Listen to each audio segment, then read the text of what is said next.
I'm gonna miss her. Oh, Yeah. But I think Hello. Sebastian is Hi, that's good. Now we can hear you. in in Argentina. Argentina. Yeah. Yes. Yeah. So it makes I sense. know. We were saying like, "Hey, are you coming to visit us?" Yeah. And they were like, I think they're coming this summer. yes, I know. And then we were talking about how long they would stay in Aarhus, and Sebastian was like, 2 days, Yeah. 1 day, half an hour. So it's good for them. Yeah. Are they writing us? That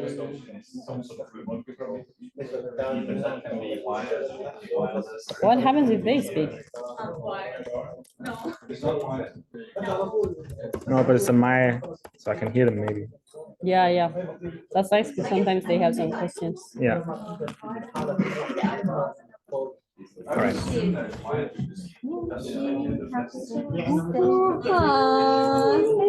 you so much. It does work. Thank you. Oh, they can hear us. You want to come and say hi to Helena and come. A lot of people in the studio. Hi, Saras. How are you doing? Just put the Miss volume you guys. Miss you so much. We miss you too very much. I hope Thank you. as soon as possible here. Yes. Thank you. I hope so. I hope so. I deeply hope so. Sweetie, take a good care. Thank Yeah, you. you too. Thank you. Look, I just got a gift for my birthday. Wow! Congratulations for your birthday. From Espanol. Happy level up, Mercedes. What? All of these things is stone. No, stone. به چیز چی میگن؟ Let me find out. Mhm.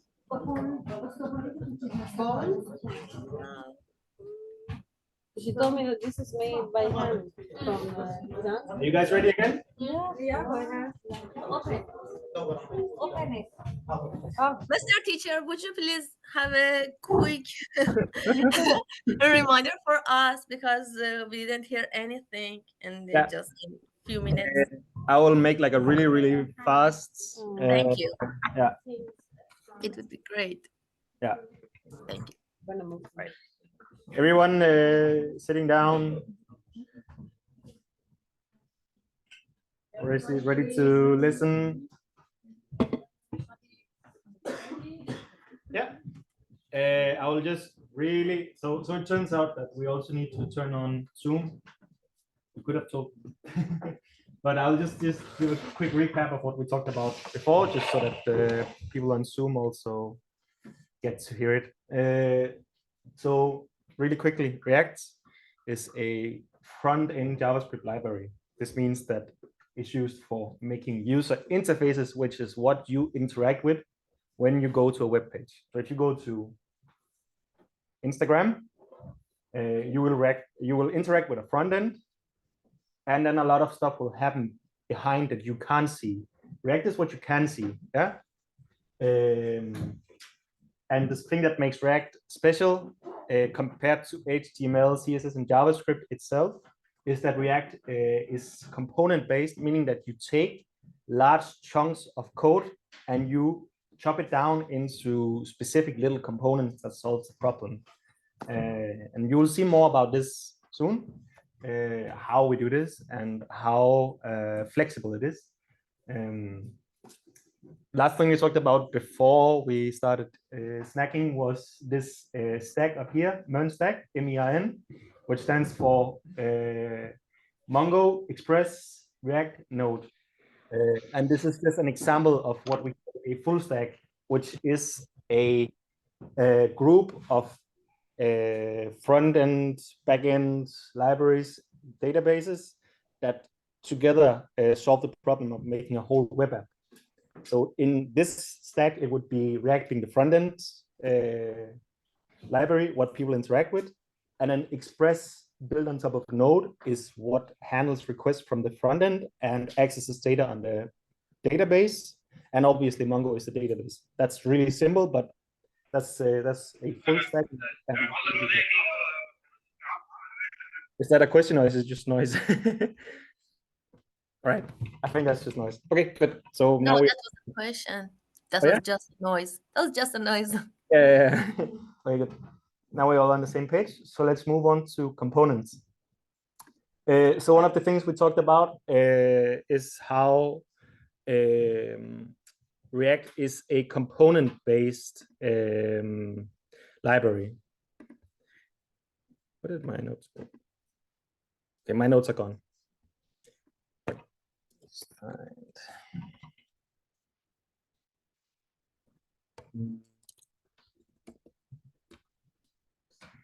There we go.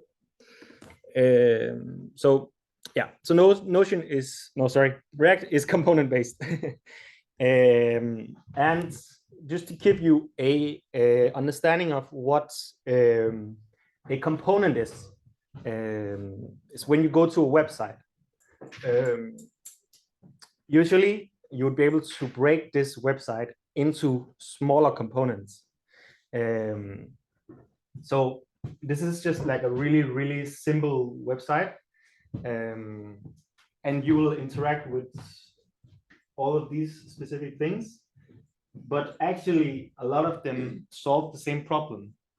So here are two headers. They look exactly the same. So if they look exactly the same, why not just create the code for this once and then use it twice? Yeah. Here is a search bar. This could also be a separate component. Here's a list of employees. which could also be a separate component. And each employee looks exactly the same. This could also be one component used multiple times. An employee page, one component.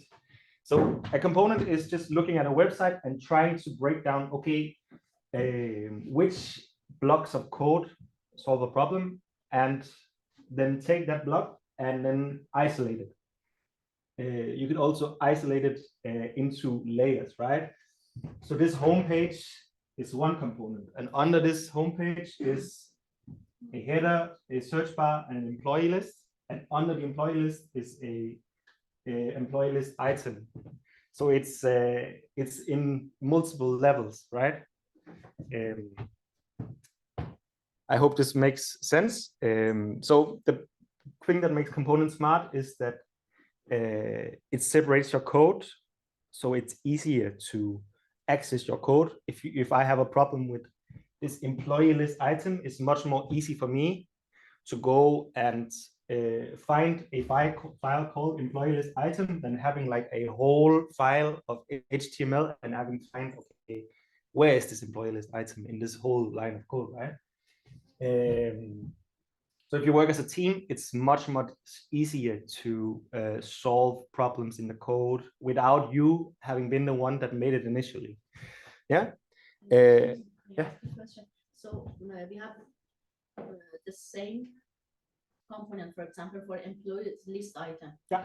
If we made a mistake for one of, so can we say that if we made a mistake in one of them, so it would be applied to all of them? Yeah, exactly. So we cannot separate them because these are from the same type. And I mean, you will see that a component is more dynamic than, like, there's a level of dynamics in components, but there's also a level of them being static that like the same. So it's iffy. Like if there's a problem in the data that I'm giving the component, in this one, they will not apply to these. But if inside the component itself there's a problem, then it will apply to all of them. But I think this will make sense when we get a bit further. Yeah. So what is the difference between component and function, as we know already in JavaScript usually? Actually, nothing. Nothing at all. So a component is basically just a function, right? It's just a function saying, okay, here's how you make one of me. I need this data, and then I will give you a component. I'll give you something you can show. That's basically a component. So nothing.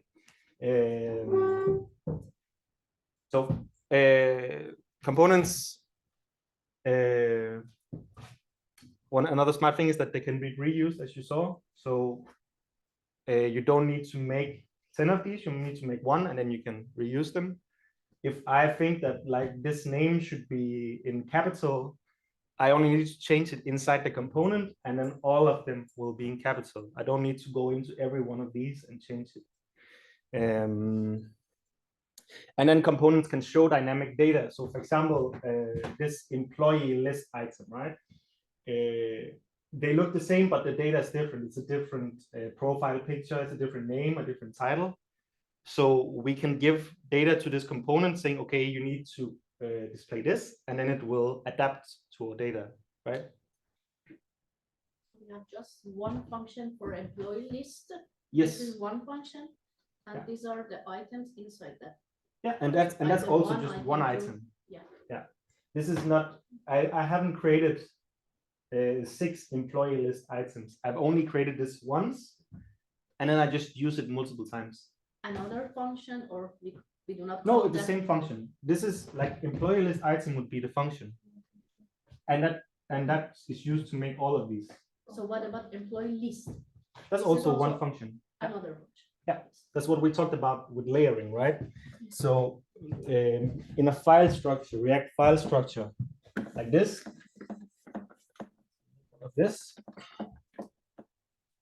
if I made the files for this website, I would have like my main app, and then under this, I would have the homepage,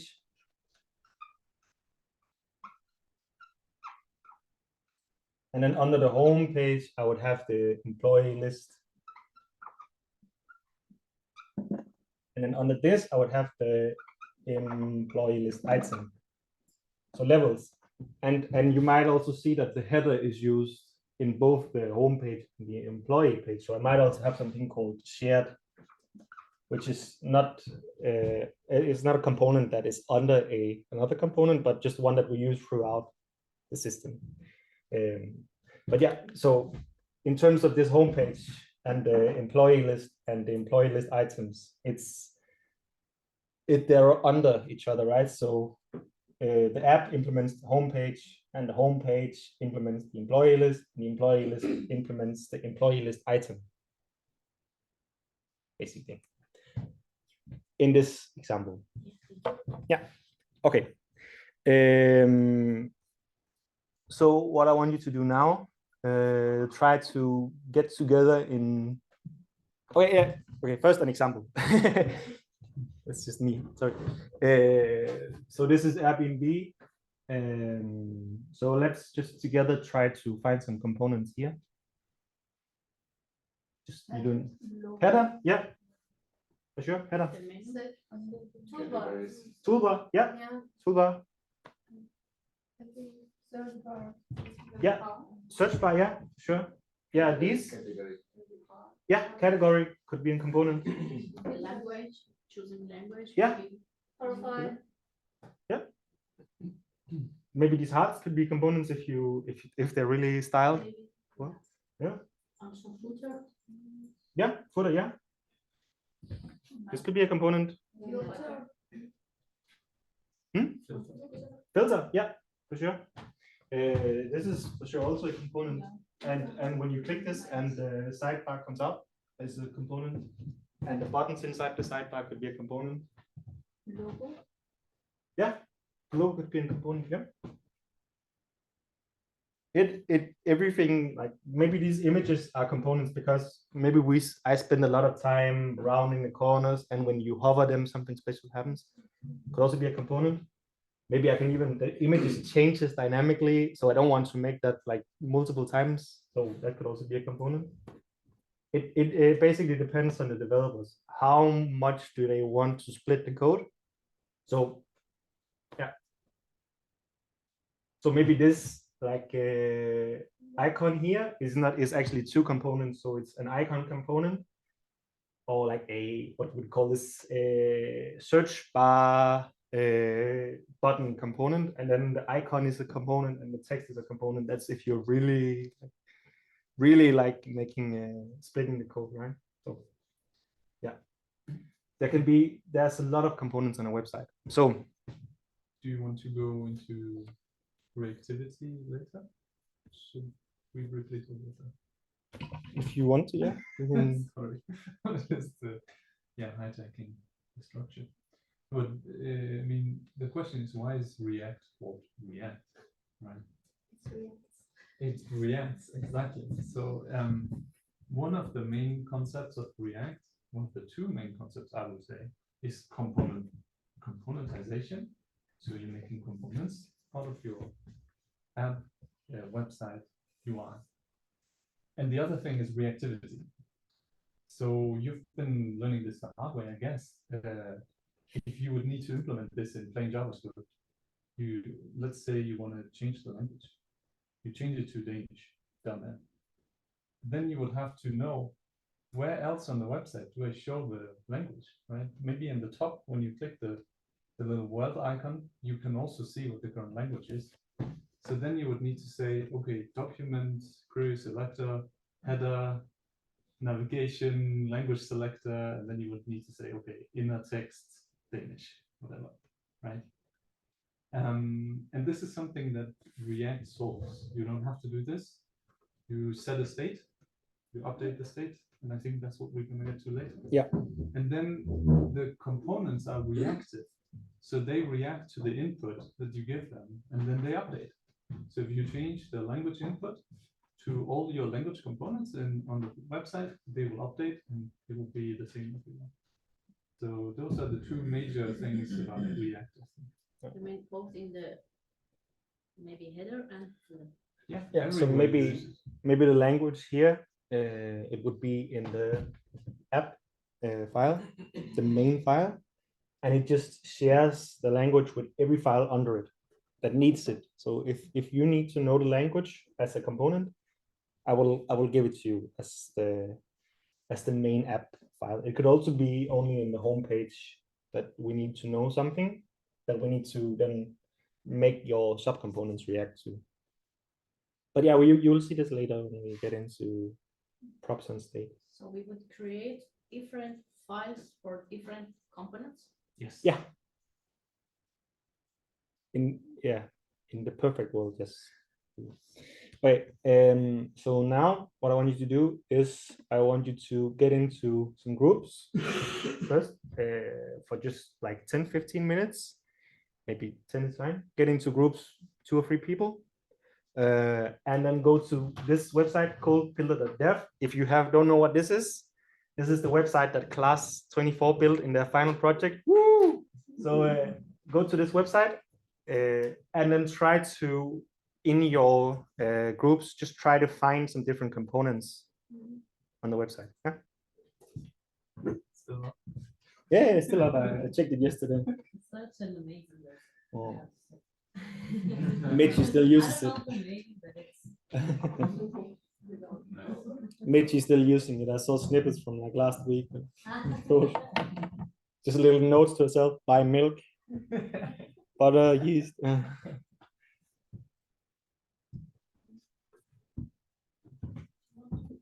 Nice one. Could you see? Should we open the window for a moment? Yeah.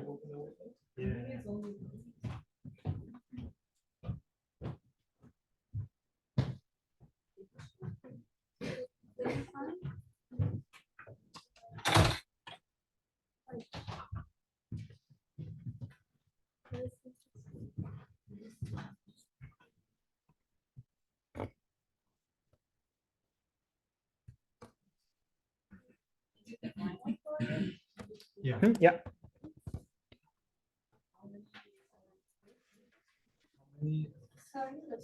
Mhm. This was the entire team working on this project. The whole class you mean? Yeah. So they were split into smaller groups. They were doing, components each. Yeah.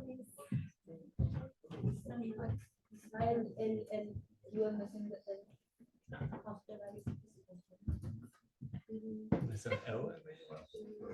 Go builder. Oh, right.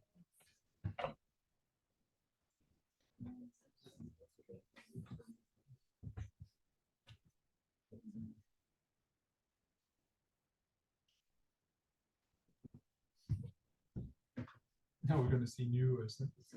Yeah, try. I'm a bit scared that Vanilla will snip it. I don't think don't read the code. This was definitely not written by ChatGPT. Just think about how many components Try to find here in the code. no on the whole web page. It's not about coding, it's more about Yeah, yeah. understanding the component. Concept of. Yeah.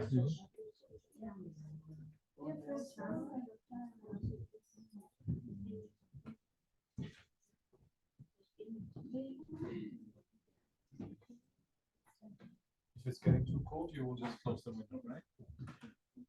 People sitting here. We're using note section. Right. Yeah, but this is one of the sweets of myself. Hvad er deres free tier? Hvor meget load kan den gøre?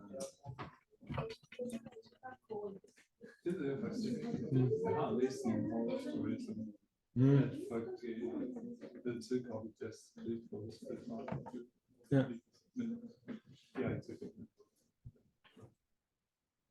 Synes jeg virkelig meget fint.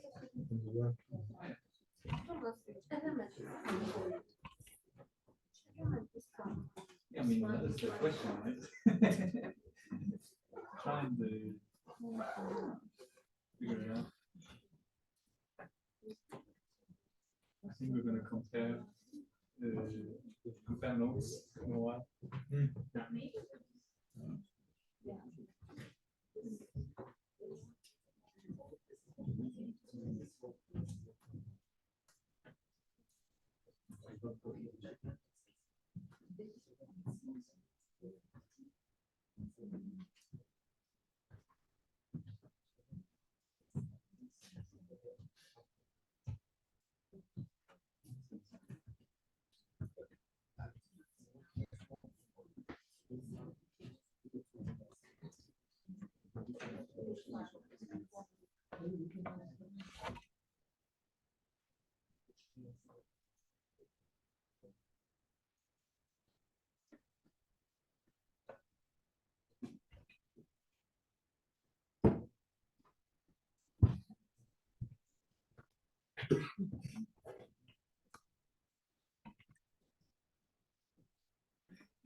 About 100 companies. On the whole website or just this page? This page. Oh. You mean like in use for different types of components? Yeah. No, no difference, but separate. The same component used. Yeah, okay. You might be right about that. Like Yeah. 100 instances. Yeah, Ah, yeah. yeah. Then yeah. Segment. I But mean. try to count you don't have to count, but try to find the unique components that are repeated. Especially this one, this component. Yeah. This one, and this one, this one. Yes. The same use here.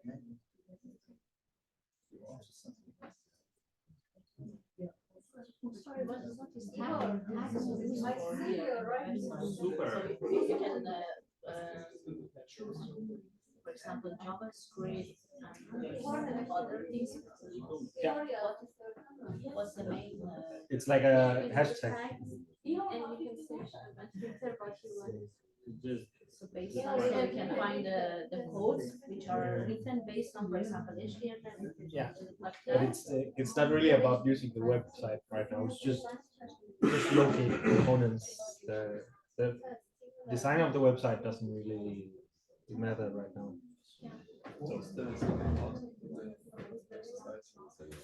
Next, they have to use Vite to install, like create a Should they use the marks in this, the MongoDB and This is Express, but Express is also uses React and kind of using React. how we know which software they use on the back end and by saying Often we don't. okay. Usually with Google. Okay.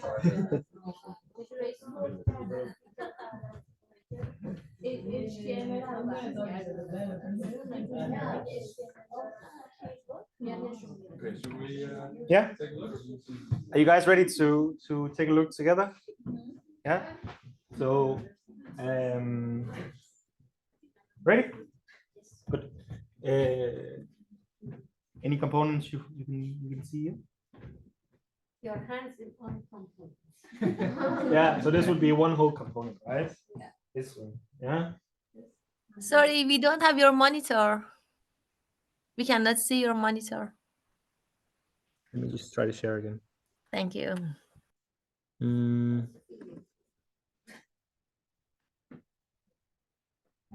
It says I'm sharing. Actually, But that's black. That's nothing. the full screen. Ah, okay, I'll try to stop and start again. you.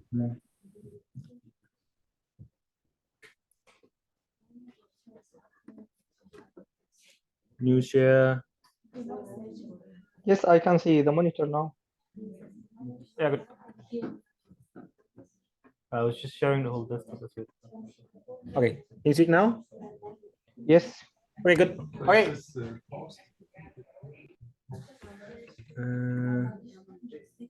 It doesn't seem right. I think now it's good. Or maybe it's just paused in terms of it's still. I mean, Then it won't change if you scroll and stuff. can you see it if I'm scrolling as well? But sorry, I cannot see. I don't know how Marvin can see, but I cannot see. I can see the monitor now. I cannot. I hate Zoom. Try stop share in the top. Well, stop video or stop? No, in the other screen here. I think you have to press this. Ah, stop share. Yes. Ah, okay. There you go. Working? Oh no, sorry. No. It's maybe your Zoom, maybe your window is in the background. Try and open all the windows that Zoom has.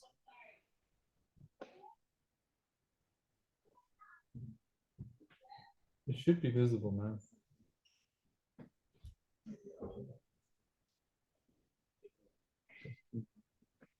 Is it good? To me, Yes, yes. thank you. Yes, thank you. Okay, let's go again.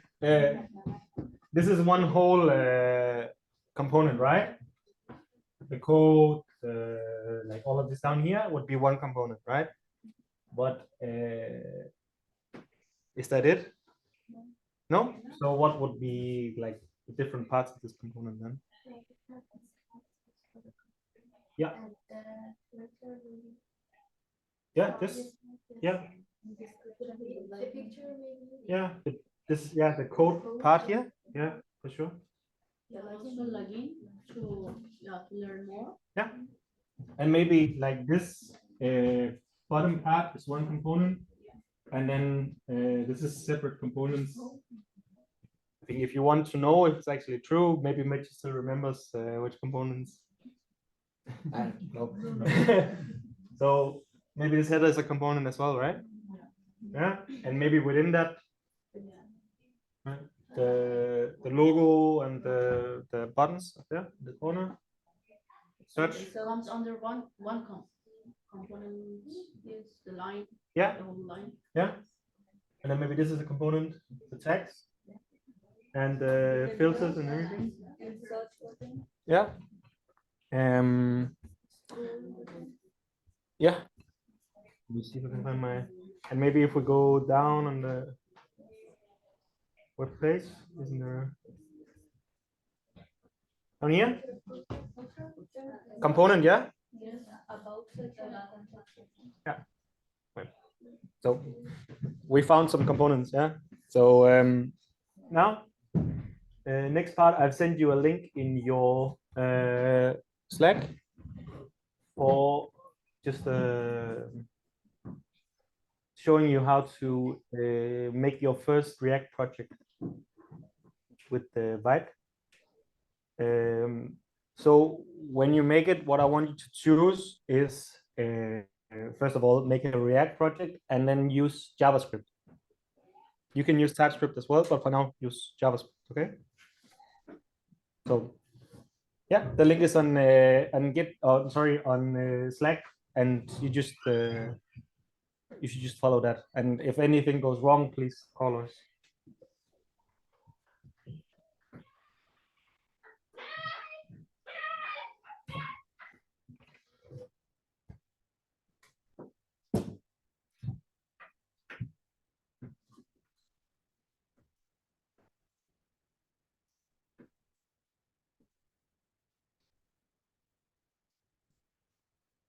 We should use the VS Code or the terminal. The terminal. but you can use the terminal within VS Code. Yes, exactly. That's But make sure that you have a new folder. If you want to do this in a new folder. terminal new folder VS Code. It doesn't matter. It's the same. It's because you made a dollar. You have to remove the dollar.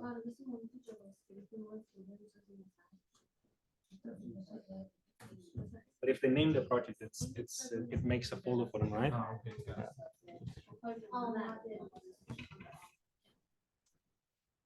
And we should use React, Yeah, maybe TypeScript. JavaScript. And I think also it says something like JavaScript plus SVM, but just use only JavaScript.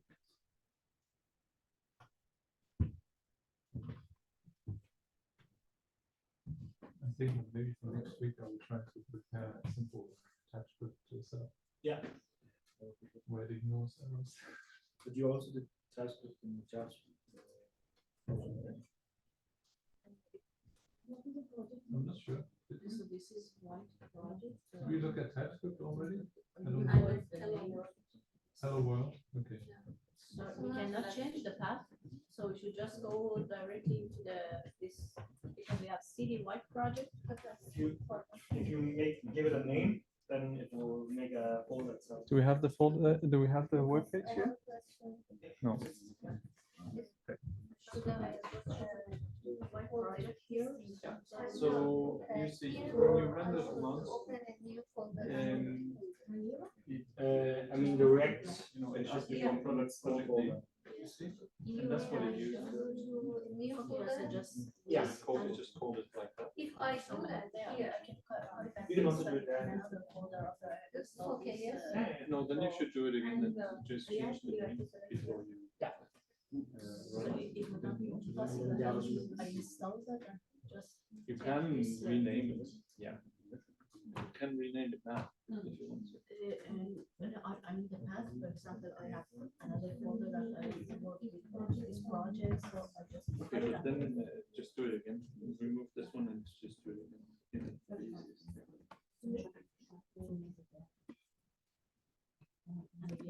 No, so this one you kind of want to remove that one, right? But I think it's since you're on Windows, I think it's easier to do it.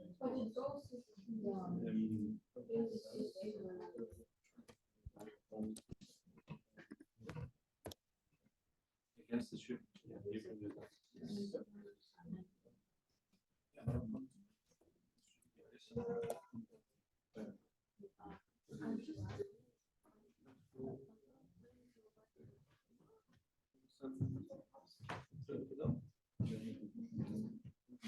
Yeah, there it is.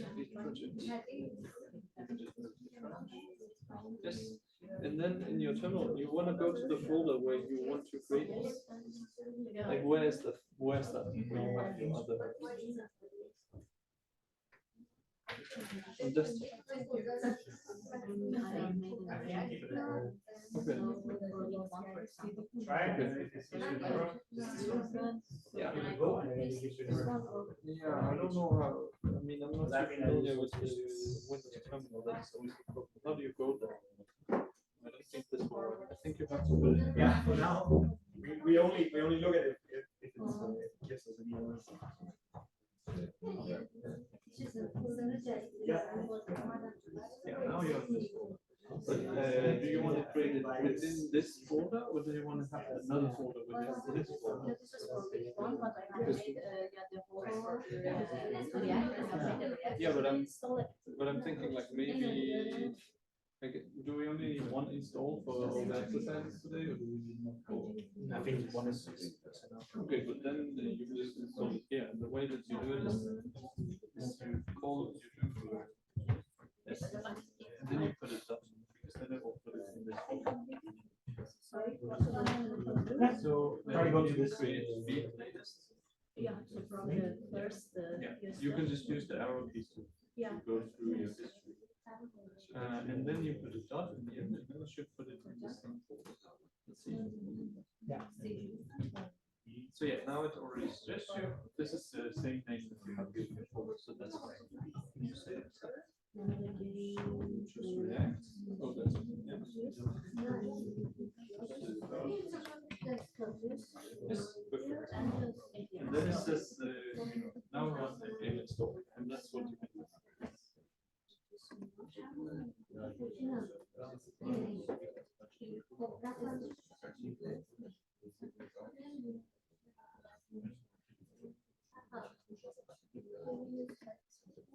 Yeah, if you wish to.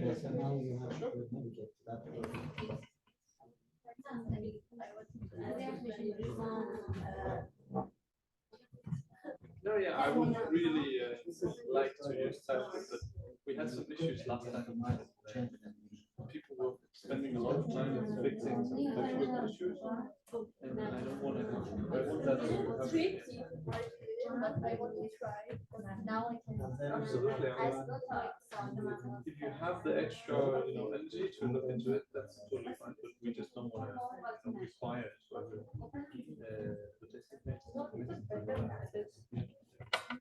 it runs now. You don't have to do anything. So you have opened the page here.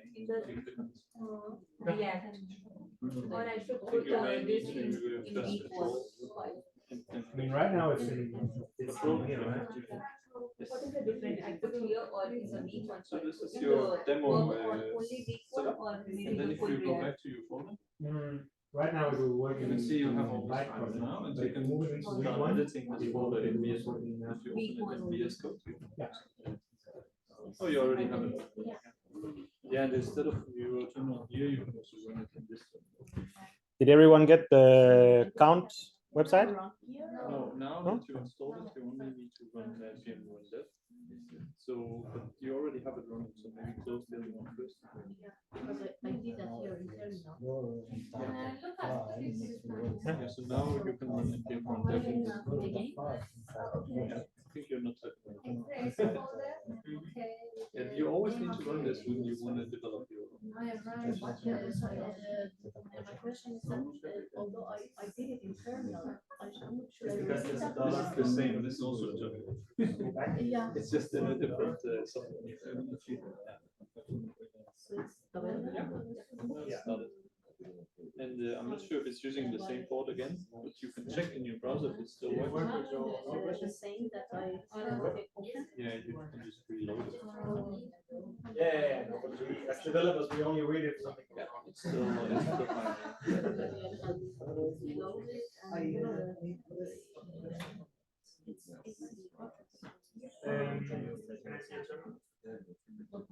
Yeah, maybe start to go on. But this is the same that you already had.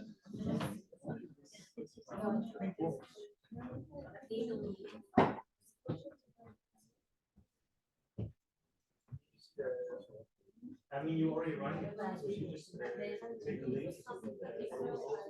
Yeah.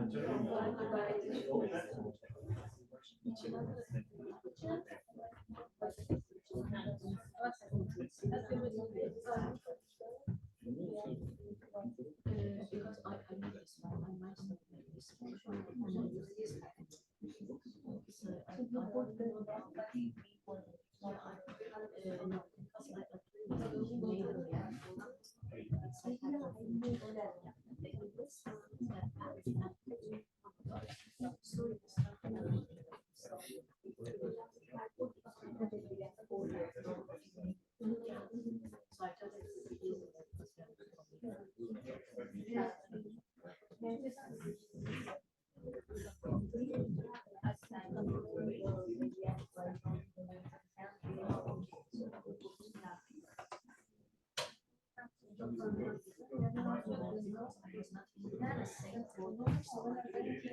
Are you all good now? You all got the counting, no? All right.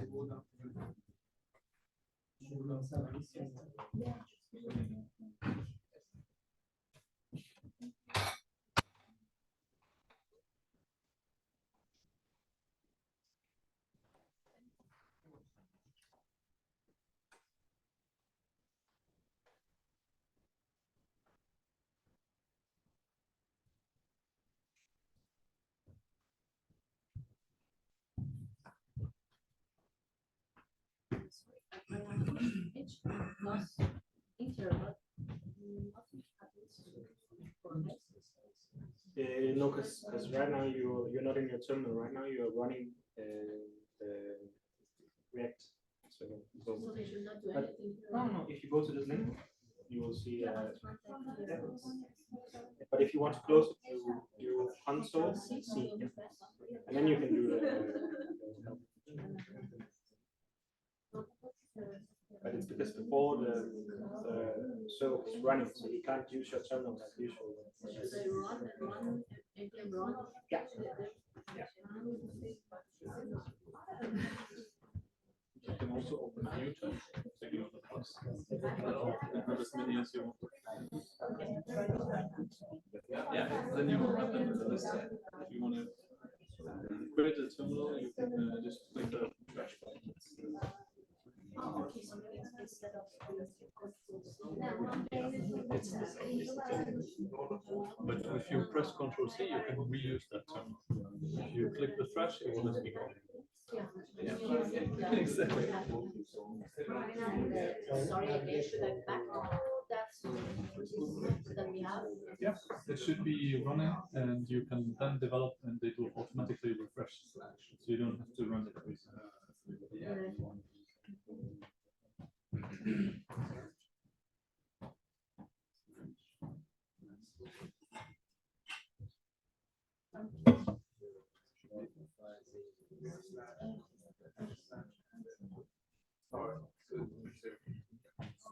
Now it says that Discord is in use. But should we try another one? That's because you already have it running. Should I kill that? No, you don't have to. I mean, it's just the thing is, it will just pick another one. See, this one was in use. It took the 5174. But if I do that again and again and again, You have so multiple running. But you have 65,000 points, so you can run a lot of you can run a lot of different stuff. But what if I kill that again? Then the pod is free. Yeah. This is a PowerShell.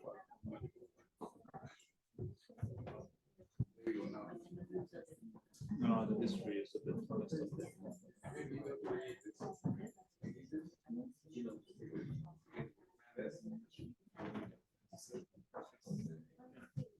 And of course, the more it doesn't make sense to run it twice, because then it will just the computer will just get slow after one.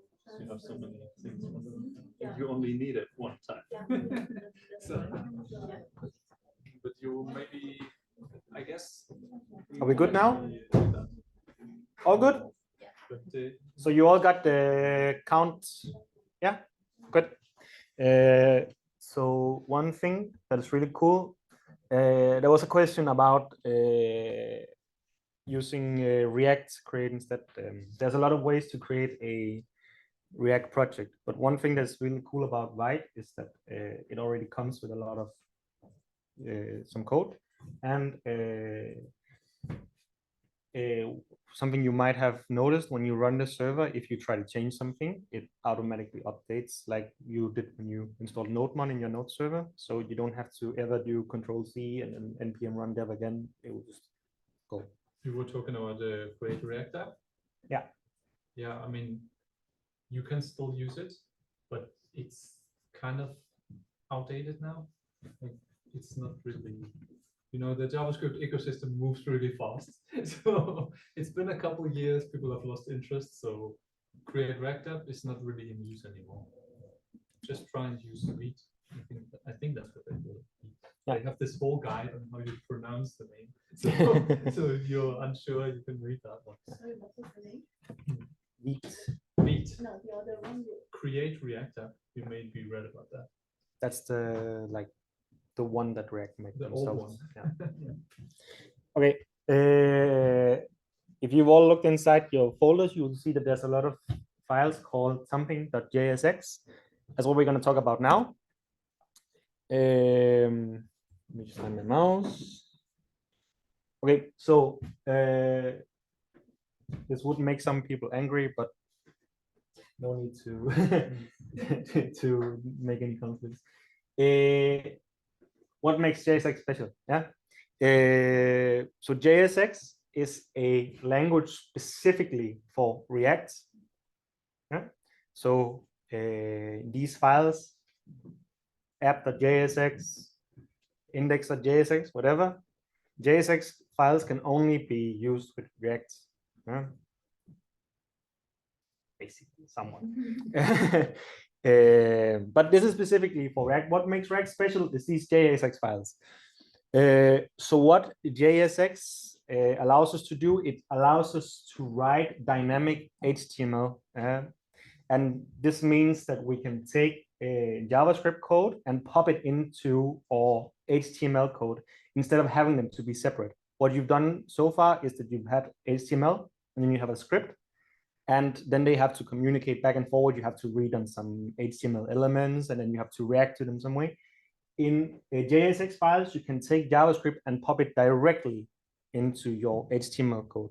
Okay.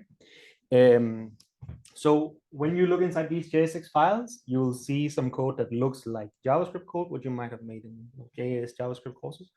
You'll see some code that looks like HTML. Yeah. So the cool thing about this is that the things you learned in HTML, you can still use them in React. You don't need to use a totally separate way of coding front end. Still use React, you can still use JavaScript, you can still use CSS. But these JSX files allow you to basically package it together in a way that is much easier than if you just do them separately. Some would say, at least. So it looks like HTML, but it is actually just JavaScript. So these JSX files is not something that your browser understands. HTML is something your browser understands. JavaScript is something your browser understands. CSS, but it doesn't understand JSX. What needs to happen when you take a JSX file and you want to show it to a user is that you have to then convert it from JSX back into HTML, back into CSS, back into JavaScript. And this is called rendering. This is something that React does for you. It takes JSX files and it converts it into something that your browser can understand. Okay. So let me see what I have. No exercises. Is it something that would happen automatically when you are writing the codes, rendering, or we can first write the codes and after that, so finally we render that one? When you use Beats, every time you press save in your VS Code, it will reload. So every time you write some code and you press save, it will re-render your code. So you don't need to do anything to render it. It just happens automatically. Right? That's basically the core function of React, is it can take JSX files and it can render it. Yeah. But if you're thinking about oh, it looks so easy, right? I have JSX, it's gonna make it into HTML and JavaScript. That's actually not how it works, unfortunately. Because if you go to the website that you open on your local server and you click view source, you will see that there's actually no HTML. Like, it's just very sparse, like there's just a few tags. And the reason for that is that React runs in the browser. So first you have to load React, and then it will take your JSX and put it as HTML into the browser. It's not being done before the browser has loaded. So actually all that the browser is getting is JavaScript. So even your HTML lives in your JavaScript now. And that has some unique problems, but we're not going to get into that now because you're just getting started. So I don't want to depress you with the downsides already. So yeah. Your server's not running. No, yeah, that's true. Yeah, sorry. There's almost no HTML. So you can see it when you right click the page and you say view source, not the developer tools, because they will actually show the HTML that React creates. So it's only this, it's only when you click view source that you see the HTML file that he actually gives the browser. But don't think too much about that now. Just have some fun with it, and we'll see what the limitations are later on. Okay, so now giving you a description of JSX. So now let's see what it actually looks like when you write it. So you all have your little projects created already. There's some code in there. I've made a little project myself, a little example project. So it looks like this. It's a very, very serious website that I'm thinking about selling it to one of the big corporations. Maybe Apple, maybe. It's so hard to control your mouse like this. I think it's the same port. Yeah, so rate my cat. Yeah, yes, good. So this is a really, really simple website, a really simple React project, just to give you guys some examples in code instead of just talking and then you having to adapt that into something you can actually use on your computer. So this is a really simple website for uploading your kitty cat and making other people rate it. So like Kitty McCatface is like really popular. He's got a 4.6 rating, whereas someone like Don Kitty he's not that popular. People don't like him. He has only 2.8. How can you be so unpopular with these cool glasses? I don't know. But yeah, I like him, so I will give him a high rating. I'll give him a couple because I know this website is it's easily hackable. It's 5, but it shows 3. Hmm? No, it's the average. It's the average, yeah. Okay. Yeah. So let's see what this actually looks like in code. So you all have a app.jsx folder in yours, as well do I. This is my main folder. File, yeah. File, yeah, sorry. And this is a .jsx file, what we learned about before. So you can see I have a return, and this looks like JavaScript, right? If you just ignore this header and this cat, I have some divs, which you've all seen before, right?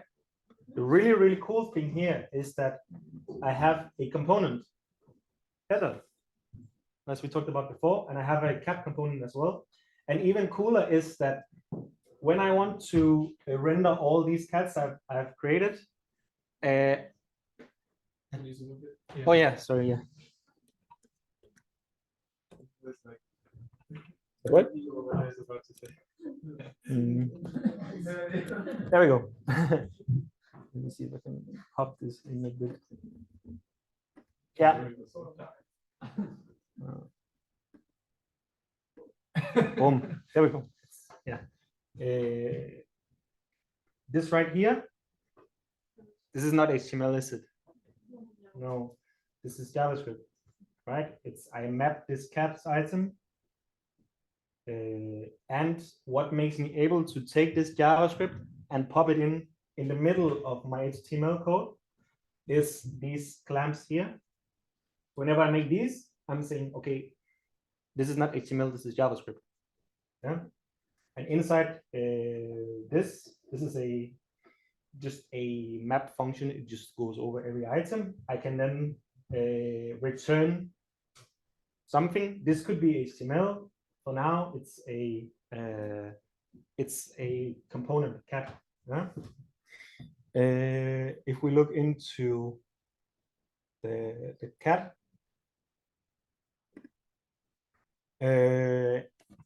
again, there's something that looks like HTML. This time we have some kind of header, we have a button, we have an image. But at the same time, when I want to write the name of the cat, this component doesn't know the name of the cat, right? So I need to pop it in. So again, I use my clamps and I put some JavaScript. This is something that comes from props. We'll talk about it later, but just think about this like a variable, right? I just pop my variable in here, and whatever that variable is going to be rendered. In my on click, I put a function. So instead of having me write the name of a function or having to listen on this button, I just pop my function in. Again, just putting JavaScript inside your HTML code. I do a map again, where I put the star that I map within the button. I have an on-click in here. So this is just to show you guys the magic of JSX, taking JavaScript and popping it into your HTML code. Yeah. So if you think about how you would do this in HTML instead, it would be probably a bit more tricky. This is more like taking everything you know from JavaScript, everything you know from HTML, and just packaging it together. So for now, I want you to think about every time you see these clamps, it means that what's coming next is JavaScript. Yeah. Imagine you would have had that for your projects, where you needed to print all questions or print all the other projects that you have. Yeah, like for example, some of you, when you made your JavaScript functions, your JavaScript projects, right? You might have had the quiz. That's what I was working on with you. When you made your quiz questions, when you rendered those, think about how much easier it is to just have a quiz array and just mapping it, instead of having to in JavaScript create the HTML for the quiz question and then add this to the DOM and like all these workarounds you have to do. Here you just take your JavaScript and you use it within the HTML. So you can map, you can put like just a variable name in, you can do basically everything. There's one quirk that maybe we should mention is that due to historic reasons, you can't use class on your HTML in React, so you have to use class name. Yeah. But you'll figure that out. The name of the component is the name of your function, basically. Yeah. So maybe we can get to that. This is a component, right? Cat. And as we talked about before, a component is basically just a JavaScript function. So if you look at what I've made here, this is just a function, right? It's cat. It takes something called props as an input. It has a return, which is the HTML, and it is then exported for me to use elsewhere. This looks like something you would have done in Node, right? Huh? How works the return inside the return? What, sorry?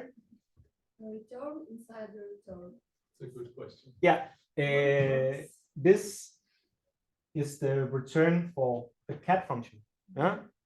So when cat is called, I return this.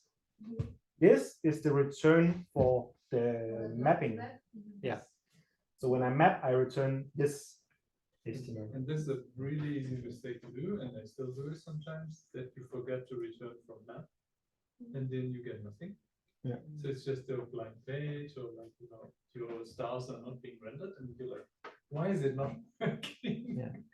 So you always have to return from your map functions, otherwise you won't see the stuff that you want to react to. If you guys want this project, I can send it to you. Yeah. When we were working in JavaScript, everything was like it's more easy to understand where is the main file, where is like, so we had like our index HTML, so we connect Swift, we connect CSS and blah blah blah. So here we are focused on the components, right? Yeah. So we have like multiple choice of files. Yeah. And folders, for example, get. So you have get CSS and get JS. Yeah. But how you understand? It's like so many and so random. Of course, you work like with this component, you work in this file and this style, and then you work here. Yeah. And then where is the main file? Do you have some main file? The main How file. do you understand? The How main. do you connect them between each other? Yeah. So this main file is actually just this React DOM create root. This is basically just saying run React. So this you never have to really do anything for now. But yeah, this is what's being run when you do npm run dev. This is the main file that is being run. But for now, you don't need to look in here. you can see it runs in React strict mode, and then it implements app. And this is basically where you start working. Yeah, this is the main page where you put your return, you implement your components. Maybe you have some data that needs to be here. Yeah, but yeah, the file structure is very much up to you. There's a lot of different ways to do it. What I like to do is to think about the components like before. So maybe if it's a page with multiple pages, I will have like a folder for each page, and then under that I will have the main file for this page, and then I will have components under this. But there's a lot of different ways to do it. It's also nice to have a shared folder if there's something you use a lot of places, but there's a lot of different ways to structure your project. What's easiest for you is best.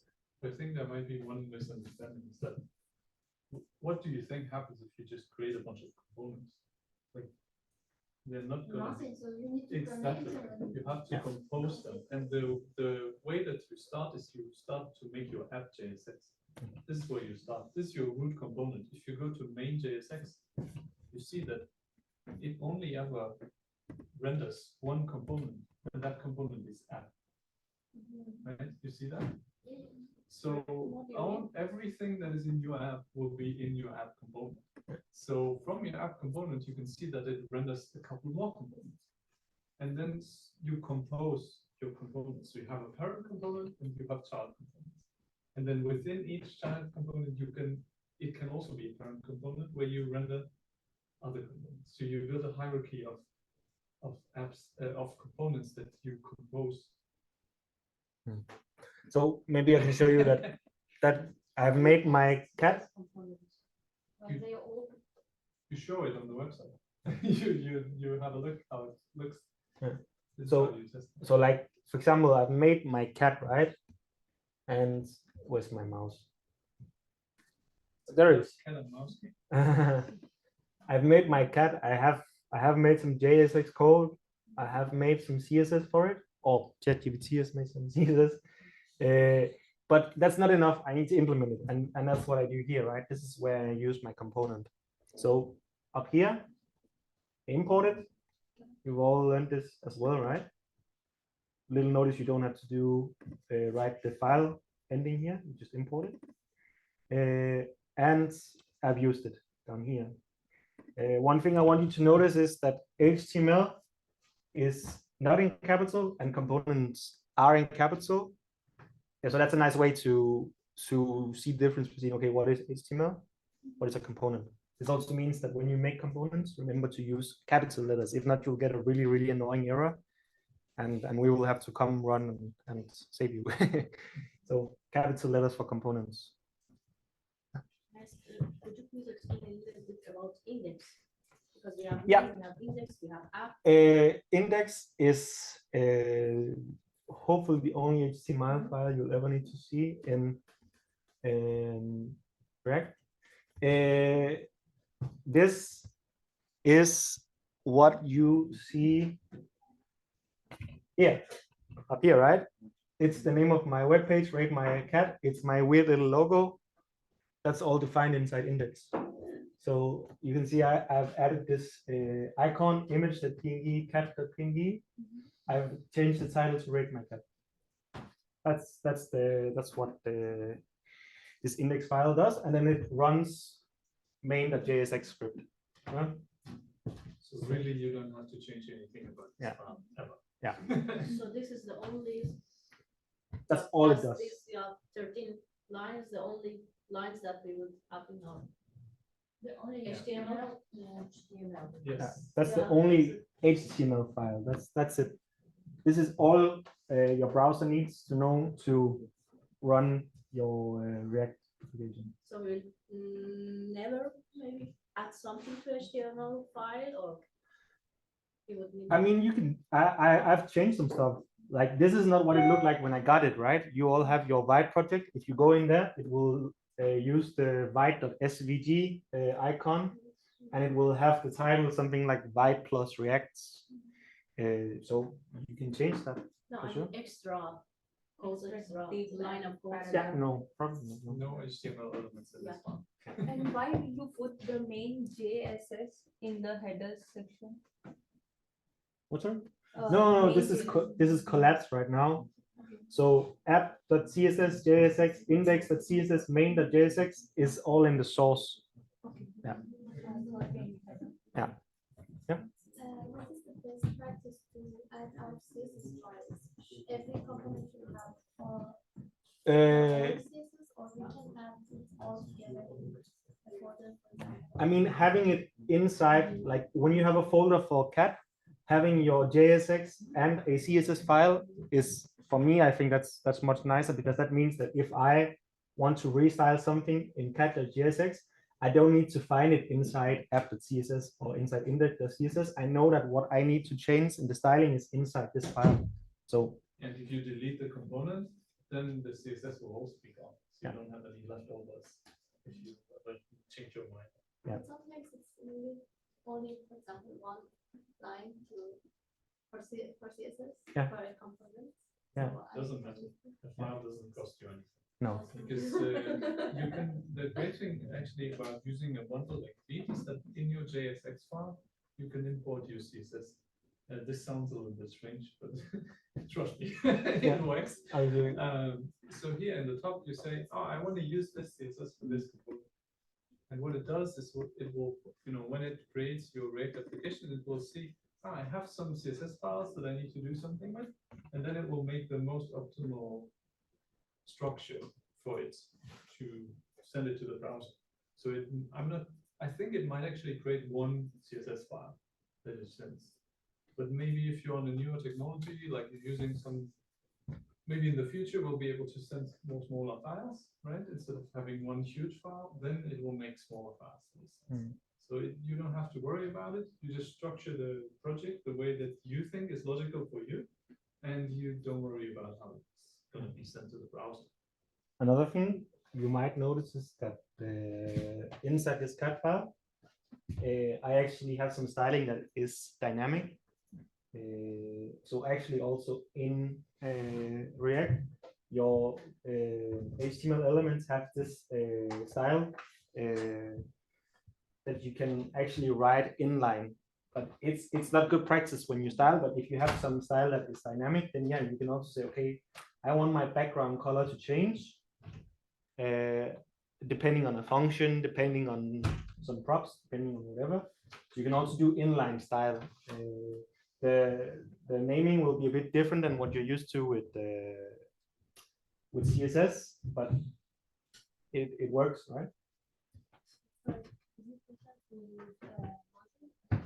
Cat.module.css or like this, cat.css.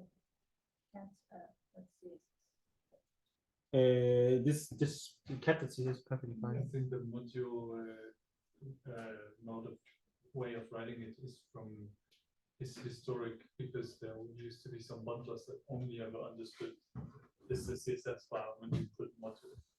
But it's redundant, you don't have to put it. Vite knows that it's a CSS file, so it will use it.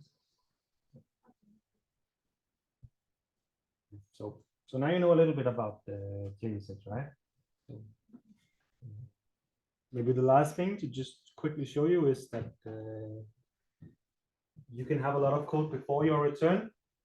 So before your return statement is where you write whatever functions you need.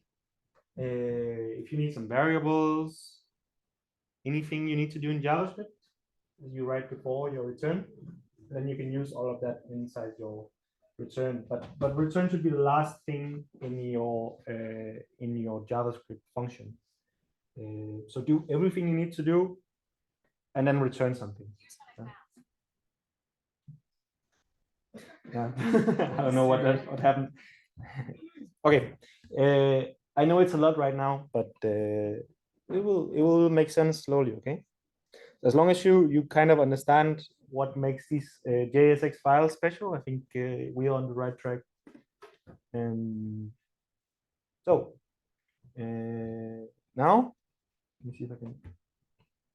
would you talk about the instruction that it would make this page also?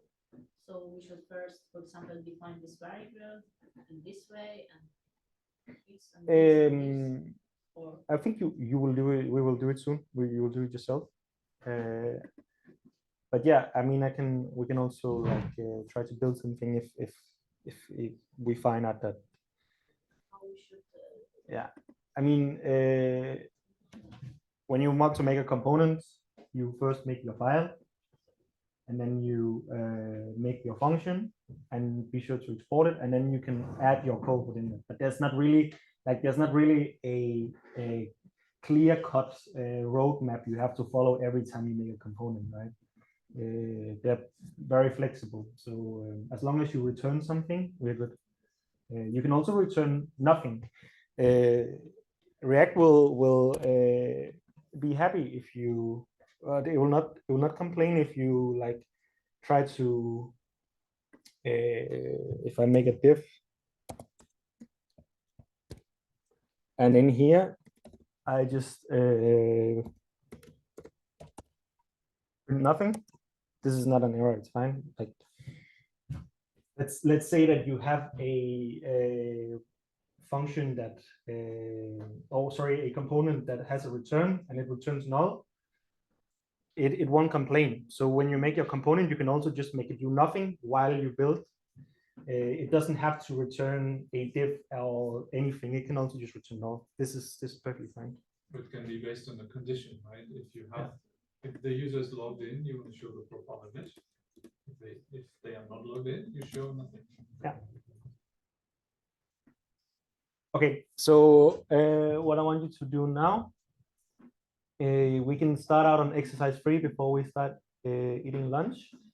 No, this is actually we can make this before lunch for sure. We kind of did this already. Huh?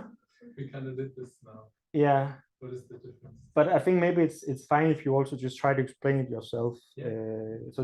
So not me talking, but you talking. Yes. So just in the groups you were in before, we've already kind of researched it, but of course you can Google whatever. But just try to explain each other. What is the difference? What is JSX and how is it different than HTML? Did we already have groups?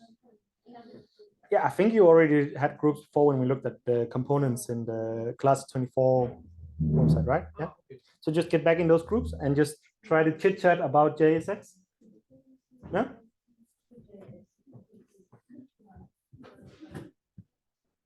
Can we share our knowledge afterwards? Yeah. So Yeah, there's sure. a- Yeah. We can do it after lunch. Yeah. Oh, okay, so we should not do that now? No, now talk, and then after lunch we will talk about what fun.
No, we use Reddit.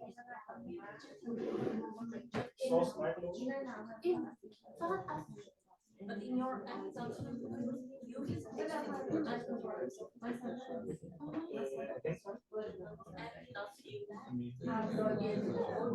Oh, yeah, no, we don't do like an Apple use React. We can just use it directly. It's an express thing.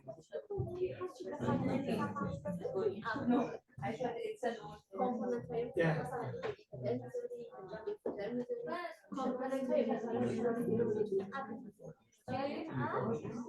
No, it was just no difference between Node and React. because we are importing and exporting and we don't use the app.use, like we are using Express app.use. No, but it's not about storing, right? Apple uses the way that you configure Express. I thought it was a node because of Node.js. No, it's this library. But React and Node are very different. Node is very collaborative. But React there's a lot of built-in integration. So you don't really need to configure it. It's already configured for you. So when you do Apple use, it means that you kind of configure your backend with the Express node. But here it's like yeah, here's like there's so much capability, so you don't really have to configure as much.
What do you use crude?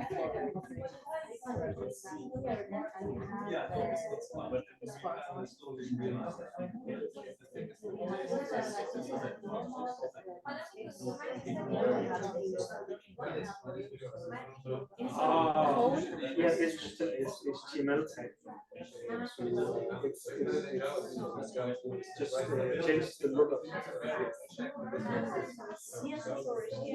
It's just HTML. This is just code is just first time you've seen. I think it's similar to like when you make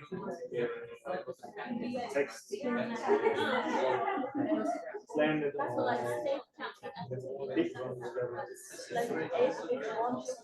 yeah. So this is just an HTML tag to make something look like code. So you can run it. So like we can also go back. We can also just instead of this,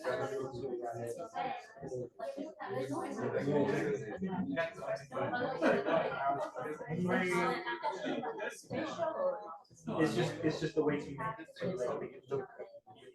I don't know how I can set it on the side.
Just do the no, it's they need to be separate. They shouldn't be shown by shouldn't be in the same folder. You need to have a folder for OPMO and a folder for everything. They don't work together. They work separately. Those are the two categories. I don't know, but there is an answer.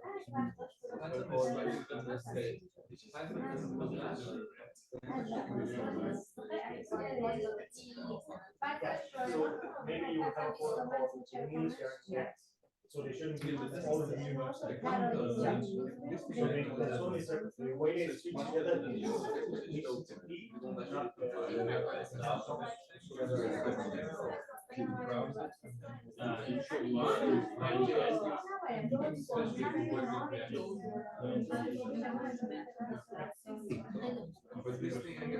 I would advise like two months for military note and one for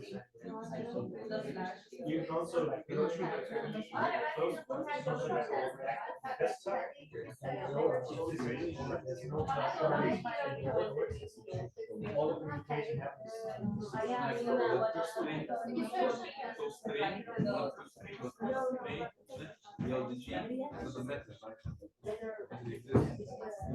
Why no why?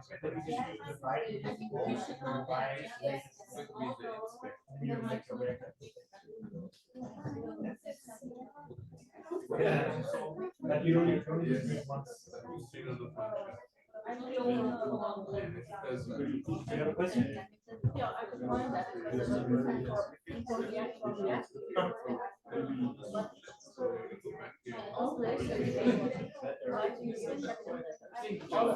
Yeah. Yeah, the only thing that is not in capital is the main and the index. Yeah, the index is and main. Yeah, I wanted to ask about that. Like, is there a difference from? Yeah, they're separate. You never need to make something that is. It only needs to exist once.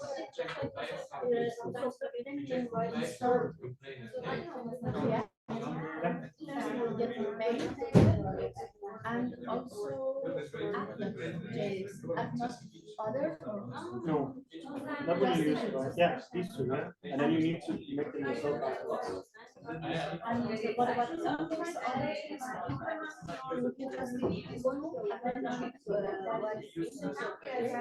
No, index is also great.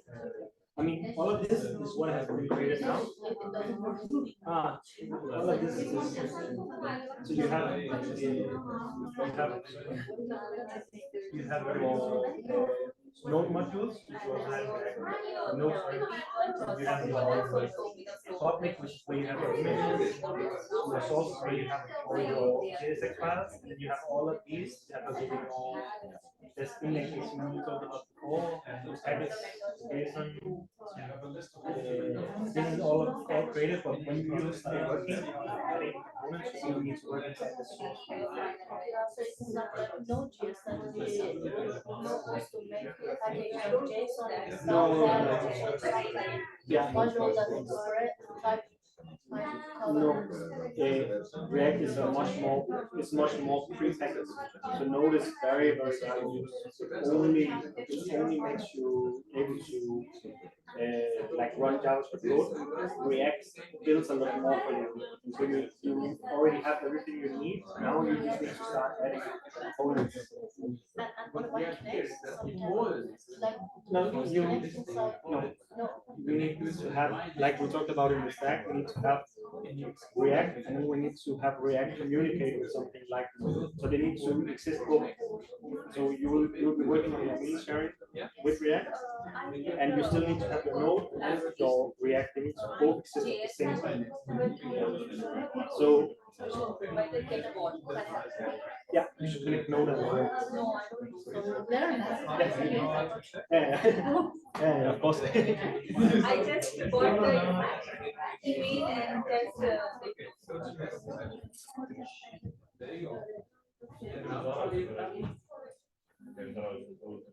See what it is.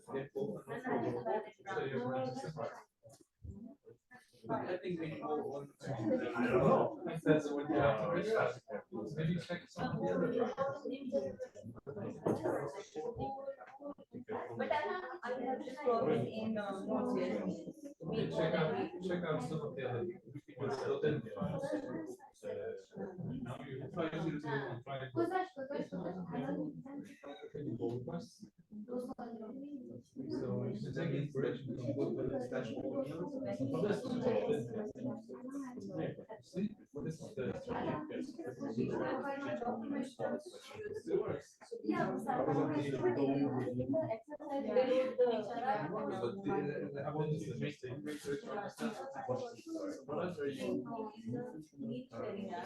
something that I cannot see here is semicolon, so we do not use semicolon like, for example, Node.js. I cannot see it You can't, like, some places. only only outside your return, then you could use it.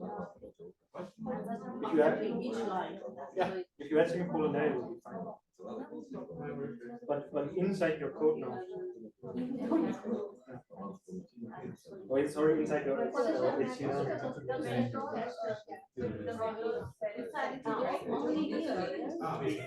You know, also in the Because the one has some configuration. If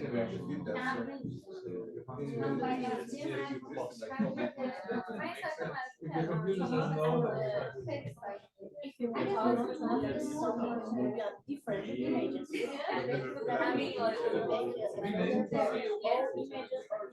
images, you can use the public when you don't have a lot. like for example, we have lots of monkeys, for example, images.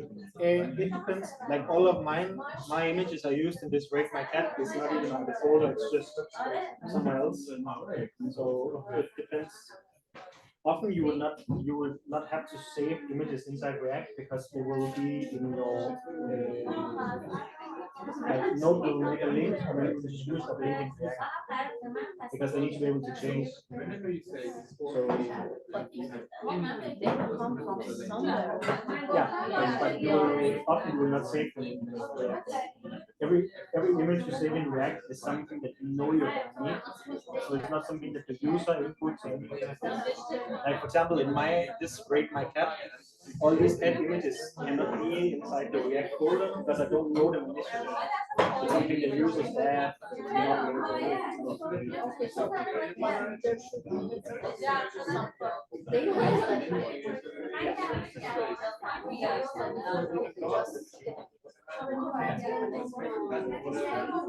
Yeah, and then Node will take the images and make a URL and you send it to React, and then you can display that URL.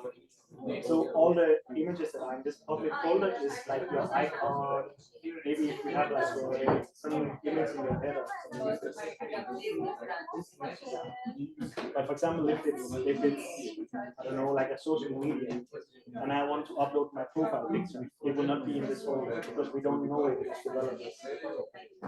It's something that the user adds. Yeah, you mean like there's somewhere that every user can add something to the server? Yeah. Just like the name. But these are also organized. So for example, if the user wants to send, for example, or upload an image for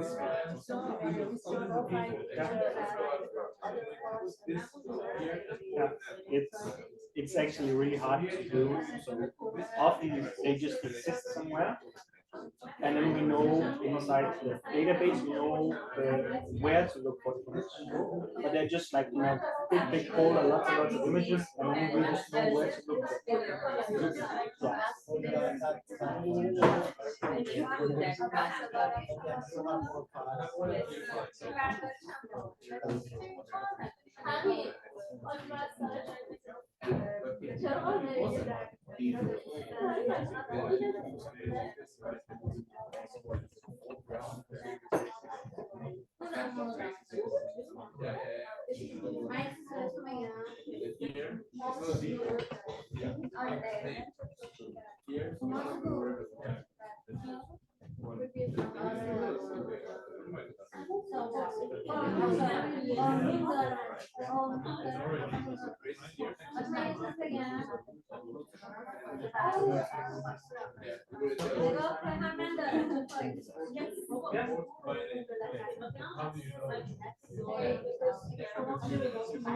Hey guys, have you guys done talking about TSX?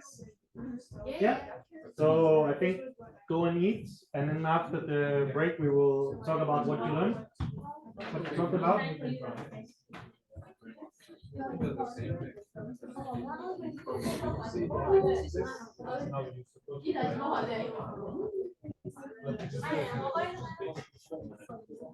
These two are variant options, and then the other ones is and then this is the same, right? There is one spicy and the other one is Lucas, Yeah. Do you interest in Buddhism? And you say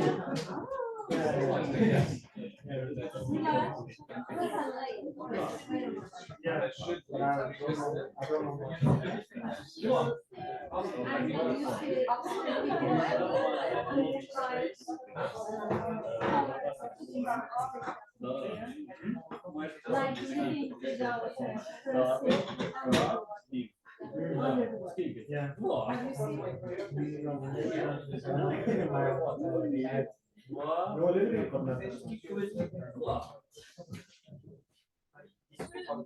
Yeah. have you seen you make by yourself?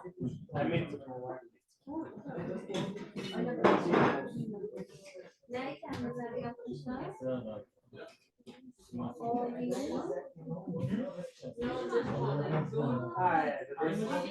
you make with yogurt?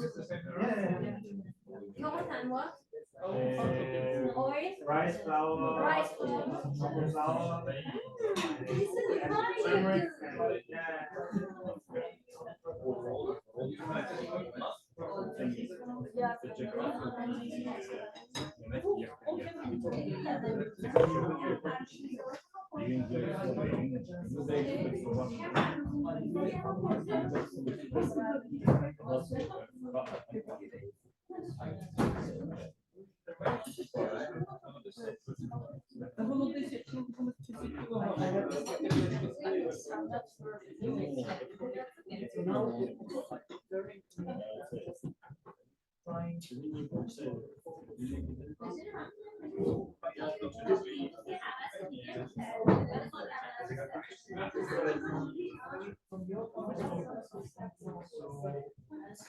You're running a domestic.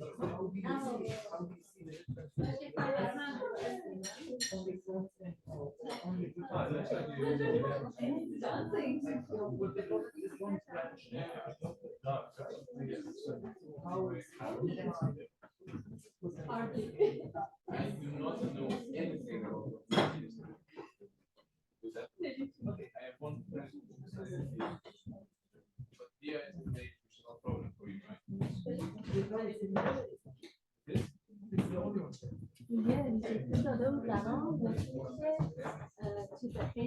for you, right? You ever visit Mumbai? Yeah. Are you from Mumbai? My yes, she was born in Mumbai. Okay, born in Mumbai I think she lived there since she was 3. and she is a Bengali or No, her friend is from Bihar. I'm from Bihar. Yeah, nice. I only know how to say Mosi and Mosa. Okay, yeah. Didn't make it yet. I don't know a lot. In Danish, it's Mosta and Ah, you speak. I thought Bihar was like Maithili. Maithili. Meithili, yes. Yeah. You speak Maithili? No, but I understand some with story. So I'm from Bhagalpur. If Yeah. you heard some similar name, Bhagalpur, Yeah, maybe. but my marriage is done in Muzaffarpur. I'm basically live in Mumbai. Education is Mumbai, Yeah. but my grandparents is and my uncle live in Bihar. So I'm visiting there. Yeah.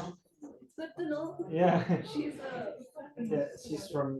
She was grew up in Tarai in Nepal, which is basically just next to her village is close to Janakpur.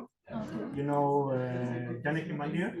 yeah. I've heard about this name, but I never visited. Yeah, no, but it's in Janakpur, so it's close to the border. Yeah. So I think her village is like maybe 50 kilometers from the Indian border. Yeah. No, she's in Nepal, but like close to the Indian border. Okay. Yeah. She's a Bengali. No. She's has Nepali passport. Forretningen, som den ser ud nu, kunne ikke rigtig eksistere uden vores hjemmeside eller vores webshop, fordi det er hele sådan essensen af vores forretning. Janakpur is also in. Det var min knæ, der knæ. Den her Karen, der startede til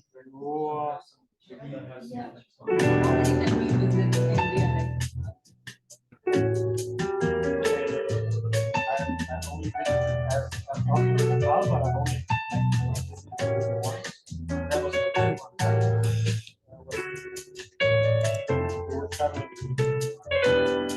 you know how to put the sound there? Where? So you will, We have speakers here. Ah, these things. Probably you have to disconnect the code.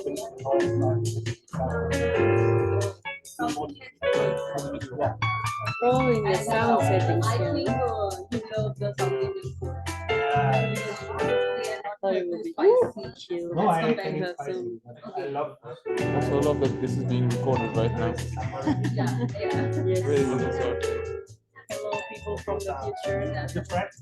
This sausage. I just made myself. Ah. Because my husband love and some like dressing my husband. Thank you. Yeah, yeah. There's some, Yeah. for him. Do you hear? Yeah. I will. You don't need a pizza, it's, No, I will. yeah, first grab it like it's cold. Yeah.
Are you guys done? Are you guys ready to go again? Do like a copy, so I do something. You do the same. Because Mitchie didn't bring an energizer, so I had to do something, right? Okay. Hopefully the pizza didn't remove all the memories about all the nice exchanges you had about JSX. So let me hear, what did you find out about JSX? What did you talk about? Put a hand up if there's something you want to share. Yeah. It's a mix of HTML and JavaScript code. Yeah, kind of, yeah. It's a good way to think about it for sure. Yeah. Anything else? It's more easier to work with because we don't need to get with the dump implementations. Yeah. And so we can just write Yeah, for sure. And we can use different components that it would make it easy to use that, to repeat something that to prevent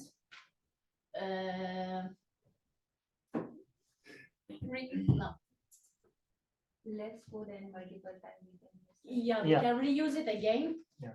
We In write many less different code to places, make yeah. the same result. Yeah. And how about like the HTML that you return in JSX? How is it different than just writing plain HTML? So like when you return something, that was, sorry? Yeah, it should be implemented somewhere, yeah, for sure. But also, Can we say like return means rendering in browser rather than in phone?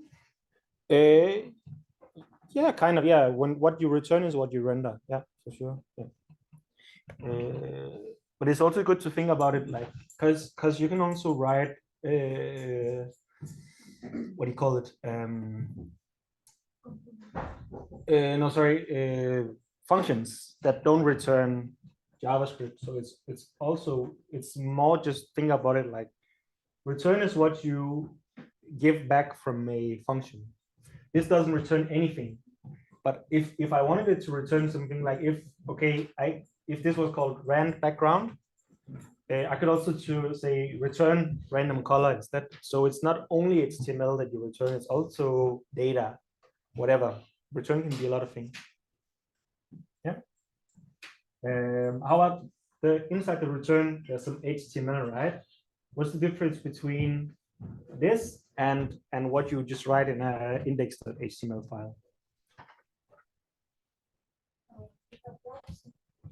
Yeah. So we don't have really use at all. Use this, the same method. I mean, maybe like big headline is that just we can use JavaScript inside the return, inside the HTML. Yeah. So this is JavaScript. This is JavaScript. This is JavaScript. This is JavaScript. We're using the function. Yeah. You But have you that haven't function in this. used that background color like this in really in JavaScript in this way. The what, sorry? CSS, you mean?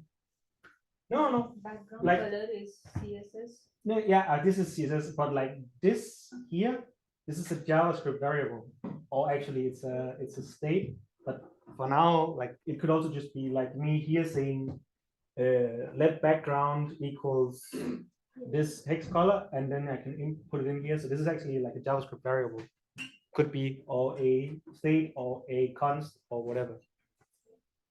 But it's JavaScript. Yeah? This is a JavaScript function. I could also just, instead of having the function up here, I could just write it actually in this onClick, but it just doesn't look very nice. But it's JavaScript. So the like key point is that we can add JavaScript in between all HTML code, and the way we see that has been done is by looking at these clamps. When we make these clamps inside the return HTML, it means that now I want to add some JavaScript in here. Yeah. Could you please explain line 22 Line 22. and 23, please? Yeah. So here I've added JavaScript between line 25 and line 20, right? So I have this array from 0 to 5 that I map over, and every time I go through one of these, I will return a button, and this button, the text in the button is the star, so that's 0, 1, 2, 3, 4, 5.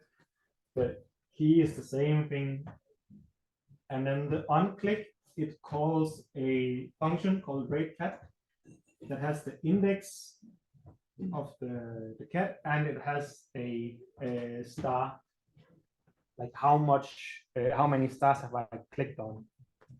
So this return will be run 6 times, one for each of these numbers, and it will all be rendered. So this could also be a component, right? This could be a rating button. And then we just reuse that component 6 times. So yeah, and where is rateCat? We will get to this. Yeah. Because Yeah. Props. Every time you see props, we will talk about it soon.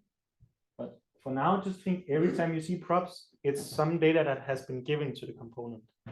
This doesn't exist in here. It's something I've told this component to, this is the data you have to use, right?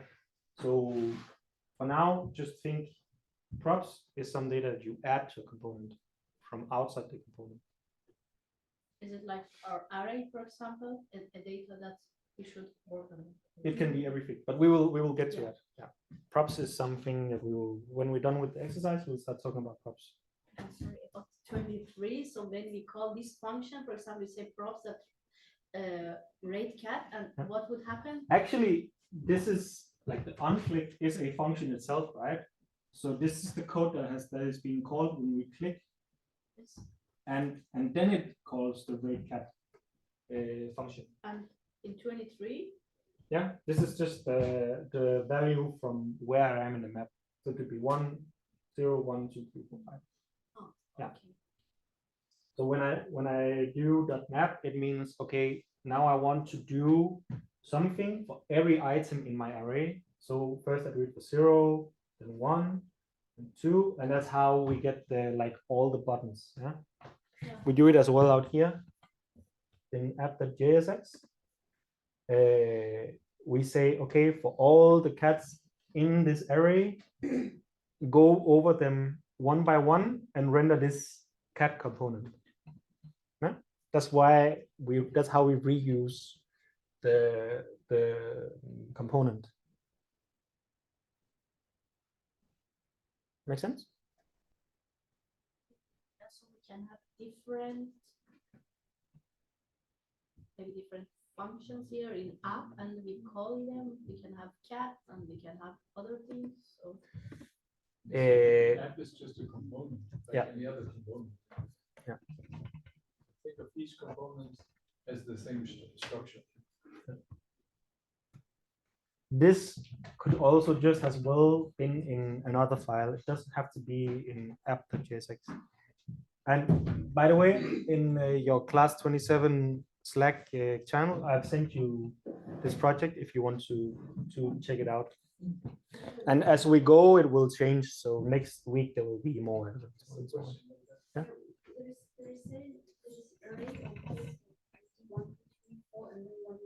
Oh yeah, sorry, that's just me. That's just me being a bad programmer.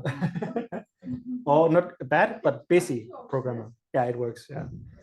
These IDs don't mean anything. It's just that usually when we work with data, they have IDs, right? So just edit it.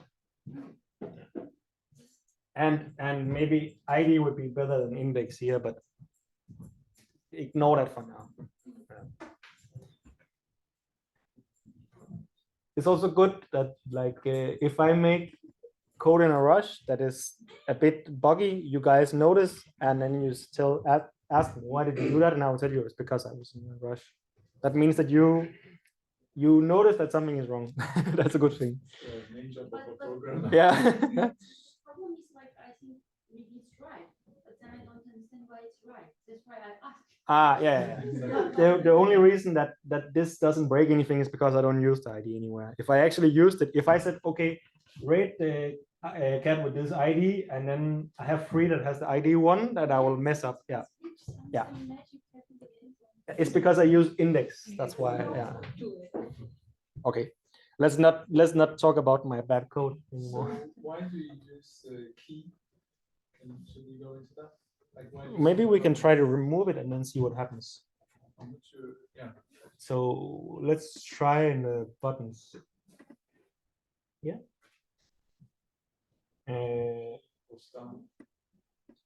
Let's try to remove this. line 22 or yeah, We also line 22. Yeah. Yeah. We can also remove it here. So if we remove it and save, I go to. you cannot find that. Let me show you what happens. So where's my cat? And I go back in here.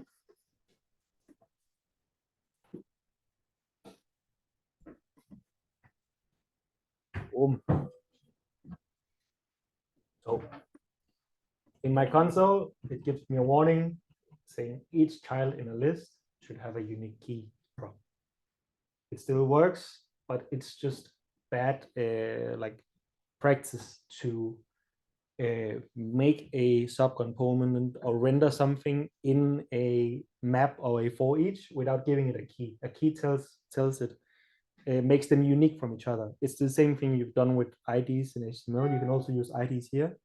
But when you make a for each or a map and you render something multiple times, it's good practice to give them a key to separate them, make them unique from each other.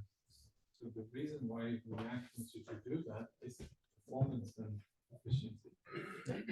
What it's going to do is that if you have 1 million cats on a page, it will look at the key, and then it will only render this cat once. And then it will see, okay, this one has a different key, so I have to replace some stuff.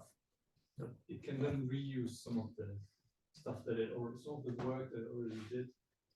If you give all of your cats the same key, it might end up populating them with all the same data, for example, and not updating them correctly because you don't give them a unique key. Yeah. So it acts like ID. Yeah. Yeah. idea. And the cool thing is that, as Thomas said, that React, every time some data changes that needs to change the front end, it doesn't need to reload the whole page, right? It changes things dynamically, it makes re-renders. So when I change something in my state, let me show you. So I made a button on the CAT app. I need to find my, there we go. This changed background, and this is a button on each of the components. And if I click this, it will change the background up here to something else. It's a very, very important feature. Without it, this whole page wouldn't work. But when I change the background, because this component has a key, it's much easier for React to know, okay, I need to change something here, and it will only re-render, like use time and energy to re-render this one component instead of having to re-render all of them and go through each of them. So it's really good practice to add a key to your, whenever you go over something a lot of times. There's also a link in the warning, so if you ever get it, you can just read into JavaScript they write about it. It's quite easy to understand.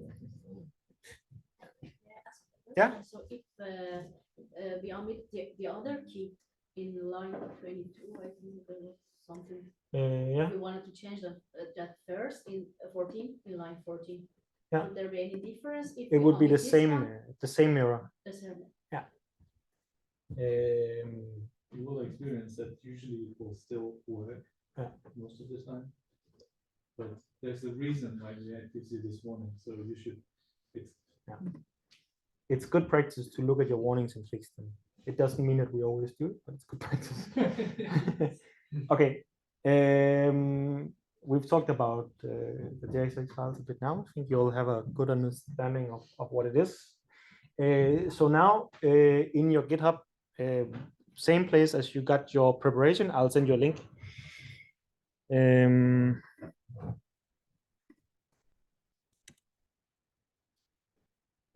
So right here, I've sent you a link to the GitHub, and inside GitHub there's a let's see if we can find it here. Yeah. I have we have this user item expanded exercise, and basically what you have to do is that up here in the coding inspiration, there's this user list. You can just take this code and add it to your app.jsx.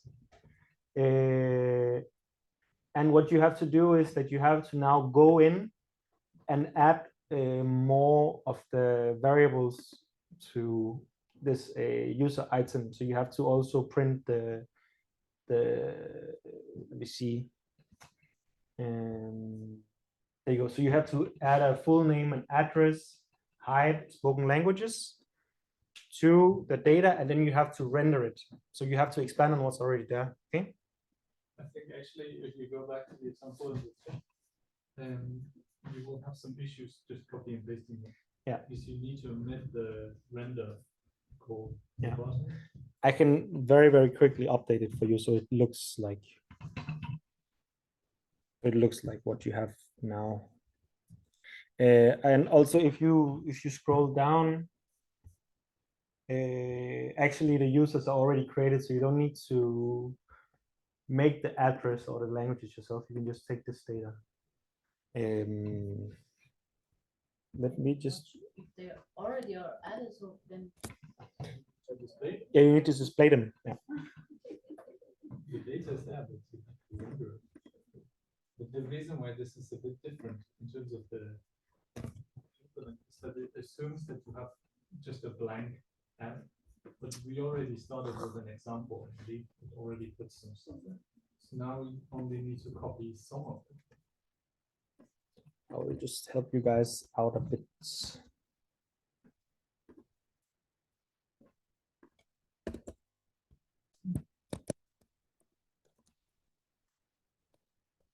Just like this with the user list web, and then you can add the standard extend.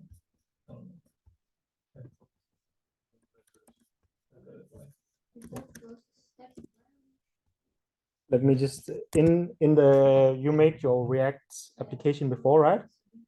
Yeah, so you can just delete what's in the app.jsx and add. Yeah, but I will just help you guys out a little bit. So Don't have to delete. Yeah. It's just the easiest way is to replace it, I guess. Yeah.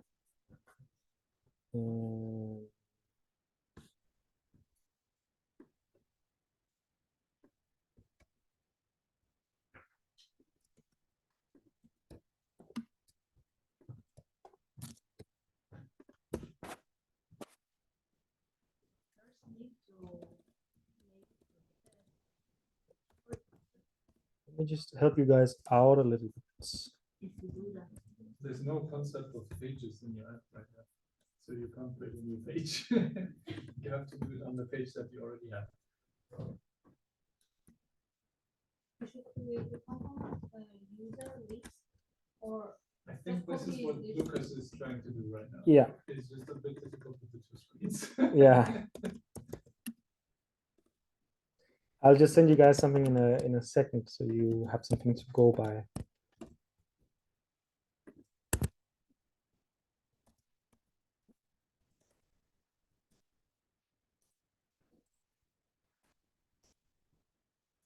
Okay.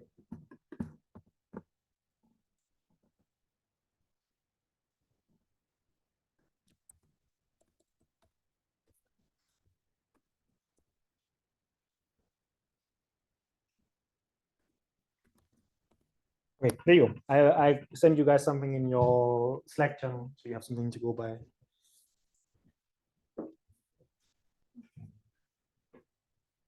So all you have to do is look at the user item and then add more elements there. Okay. This has to be added in app. Yeah, I've made it all in app.jsx so you don't have multiple folders. So yeah. Should we import anything?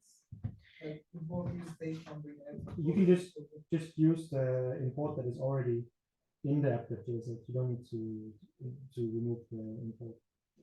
But importing React should be enough. There's no state or anything else in this.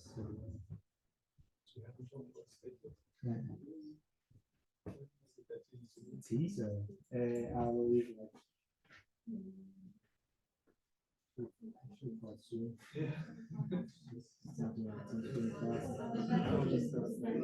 You have, I sent you the presentation. You want the example? You just make something else. Yeah, sure. Yeah, I've sent it in the. Yeah, sorry. Det er svært at skifte tiden. Jeg har sendt det på Team 27, der ligger bare sådan en release her.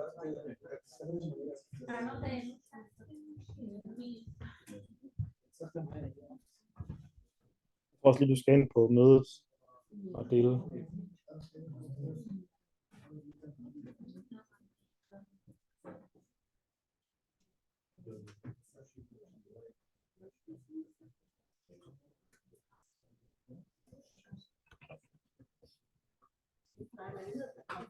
Should we just copy and paste this function and this? No, I sent you in Slack. So just. So we have to do like this. I just comment the whole thing. You can just delete the other function. So this, I have to delete. Yeah, except for the, you still have to export. So I can just do that. For deleting, I'm just commenting. Yeah.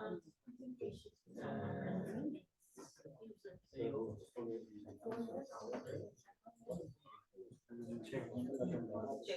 You can just, if you still have the server running,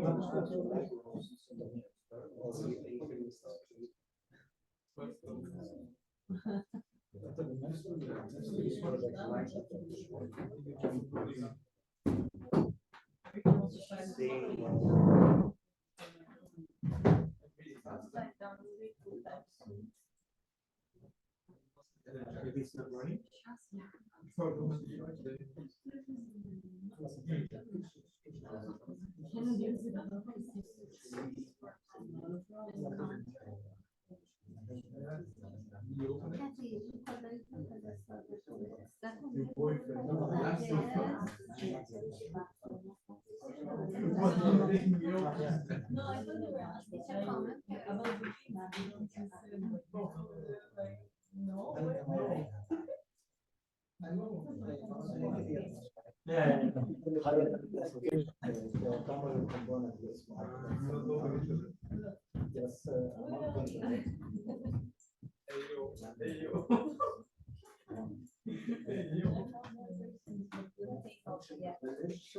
Yeah.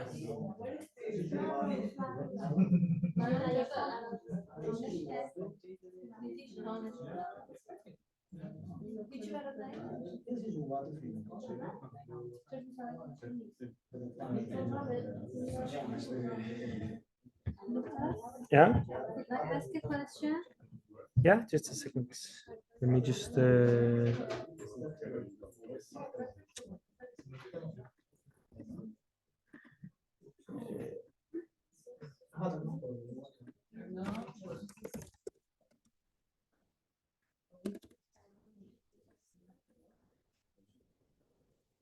we go. Okay.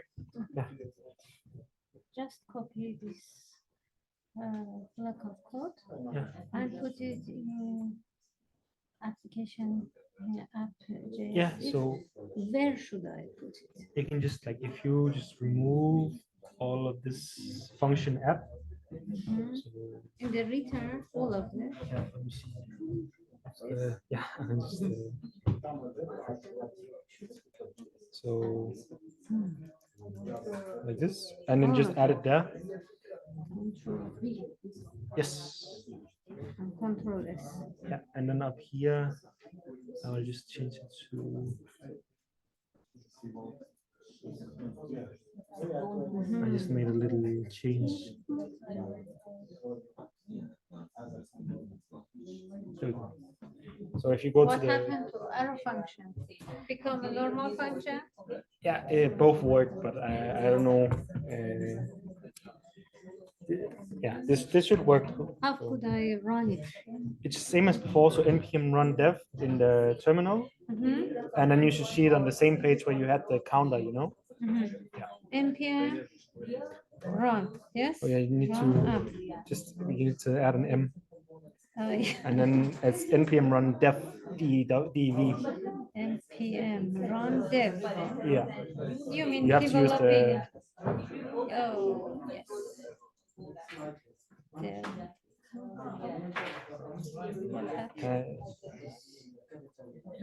So just back. Yeah. And then dev. Mang error. Did you do? Initial. Each time we want to use a node, we should do that, yes? But I think I think you're not in this in the Run folder, space. Yeah. So to the space. yeah. What is it called? By CD white version. Oh, thing. So you can just go to this localhost, and then you should see. oh, doesn't Yeah, no worries.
Yeah, but that's not the default.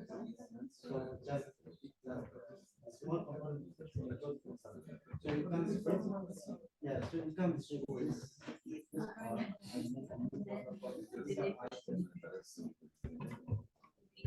and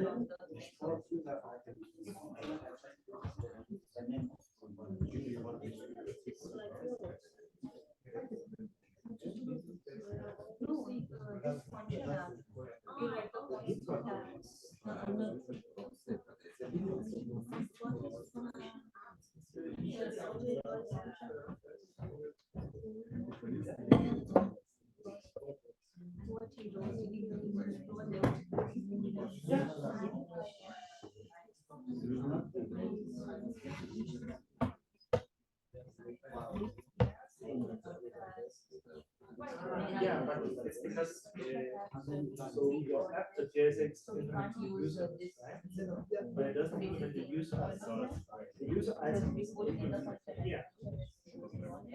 So this is where you have to import the user. Yeah, user.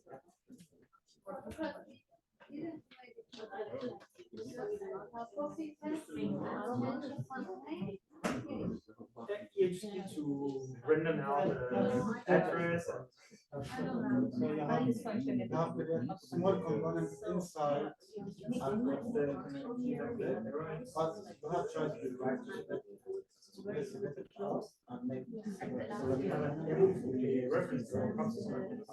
what's the name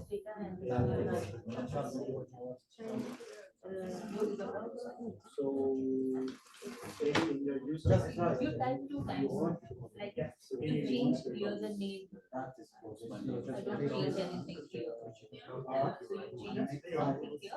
and then you have to key It's showing yeah, inside. 2 times here. Yeah. But just Yep. language.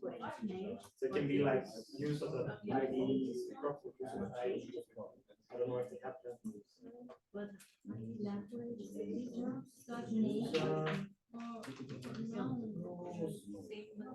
You can also do it in the let's see what's in the application. so you have Here you put the. You put Yeah, dot it, there. yeah, it just needs to be something that is unique. and now if you go to you can import it. So maybe also the user list you also need to this one on here, user list.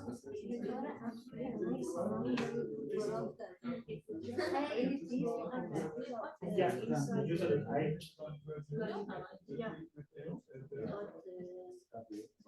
Maybe we should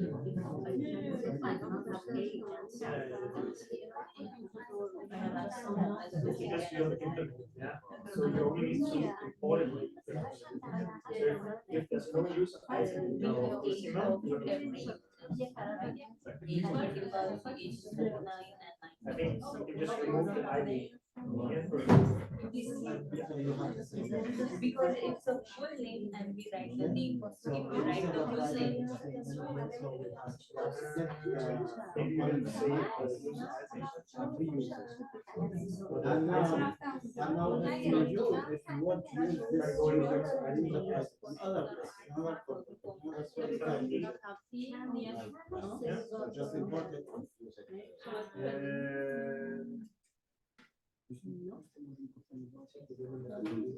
Yeah, but here we are missing the user. maybe you can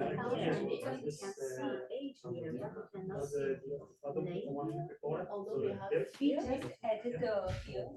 Here the full name. Because here they wrote the full name, so but we could not see here. Okay, but the thing is that this is not props. We haven't talked about this yet, so we can't really know this. But the thing is maybe that you just call it this is a component, right? So you need to set the full name for the props of the component, So where are you using this? No, item? just This like user number item one, component, that's it. where are you So using not one that Using user. it. Okay. Can In the you show process. me? Can you show me where you're using the user item component? We have user item, we have user list. And do you see the full name in the attributes of the user item? There's name, there's age, there's key. Yeah. See, there's no full name. So Right, you're missing that. at the JSON. But it's a constant because we have the full name and then. It's in the data, but it's not on the component. You haven't put it in, you haven't given the component. You see, you're using name here, but it's not full name. So we have to change here also. Yes, I mean, yes. You have to pass it into the component, otherwise it doesn't know about it. Actually, sorry. But for now, I I think it's cannot okay. get what I'm doing. I think what you're doing is Instead, try to go into the user list and then But use so it to you're access just different doing data. that. I cannot get that. So user list, new data. okay, but now what you're calling your book is name. So yes, a user. So it has to be consistent. User items. So this one.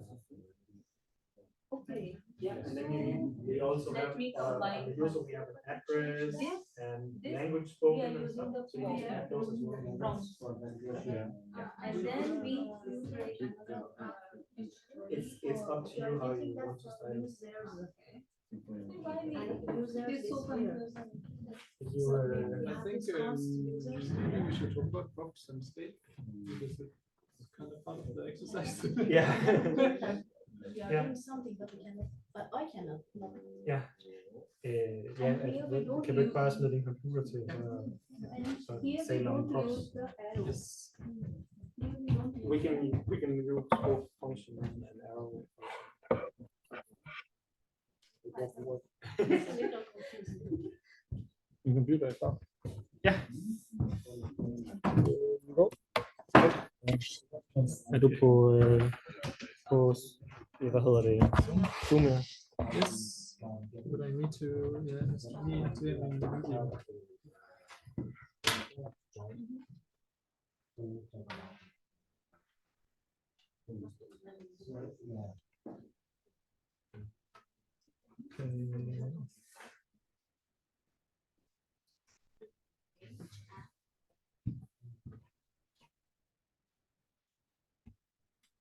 Let's see now.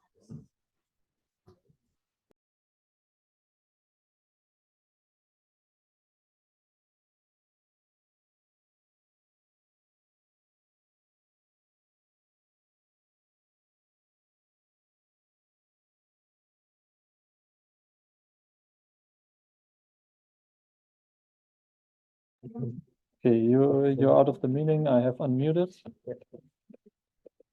Right, seems to be fine.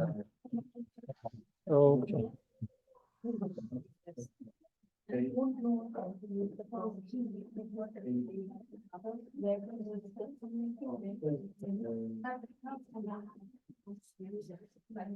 er jo en fin exercise at have nu, men det er rigtig noget, med at opsige funktioner, i stedet for bare at have en deklaration for name, eller bare en user. Ja.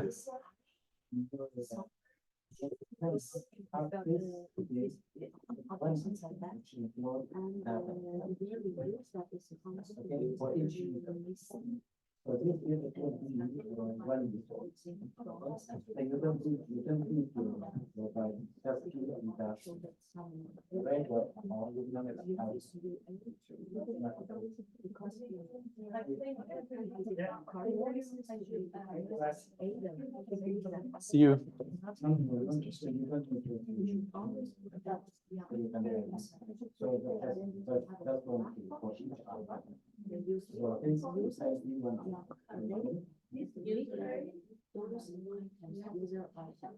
Okay, folks, do you want to know a little bit more about props and state before you continue and get desperate? Maybe it would be easier if you know a little bit more background. What do you think? Yeah, should we go into it? We only have 40 minutes left, so I guess I have to get to it because it's the last topic actually. So what we've seen now is mostly components, right? Like one of the two main aspects of React. So we're building components, we're reusing them, you kind of got that.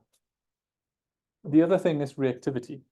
And this reactivity, it is powered by something we call props or properties and state. So those are two concepts that React employs to get your components to be reactive so that they change whenever you change the props or the state. And I guess we can start out by looking at the props. Okay, actually, here's a comparison. Let's use that one then. Okay, so we have props. They are read-only. They cannot be modified. This is basically the same thing, right? You get them in your component, but you can't do anything with them except showing them or using them, right? So this can be any data. It can be a bunch of different strings. It can be arrays. It can be anything that you want to pass to the component. So this is the one leg basically that stands on, and then the other leg is state. So this is usually something that you would want to control within your component. So let's say you have a counter, you press a button, something happens. This is clearly a state because you want to change it. It can be modified. And this ignore this .set state, that is old. You're not using this anymore. You're just using set state or something similar. And then this is actually kind of wrong because state changes are always asynchronous. Like they're not synchronous. So what that means, I can show you. I just have to decide what we start with. So And- it should be is asynchronous, not can be. Yes. It's usually not synchronous. So that's something to keep in mind, but you will figure that out. It's a learning curve, right? Like when you first use React, you kind of have a concept of how state could work, but then you will find out that it's probably wrong and it works in a different way. But it's fine. It's part of the process of learning how to use this library. So let's start with props, and I think I can explain this based on this exercise that you were supposed to do because it actually has a lot of props. So let's forget about the props and the stuff for now. What I'm going to do is I'm going to bring this in the same structure. So each of these functions here, they look to me like components. So I'm going to make them into component files. So we have user item. And actually, this is the cat app. I just cloned it. And I'm just going to make the user list in the cat app because I can. Why not? Okay, so this is the user list component that I'm copying right now. I'm going to make a folder. I'm going to make a JSX file. Oh, it's actually user item. Excuse me. Sorry, you instead of using app.jsx like us, you are making another. No, I'm just making new components because these basically the exercise is giving us components, and I'm just going to make them.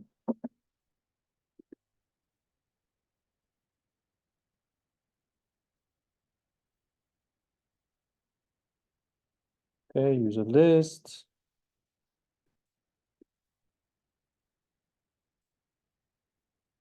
And as you see, we need to export these components so that we can actually use them later on, right? And it complains about the props now. This is because I have ESLint installed. I'm not sure if I can disable it, maybe.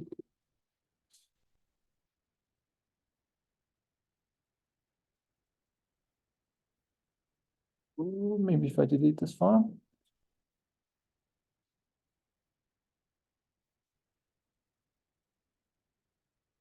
See. Okay. No, that didn't work.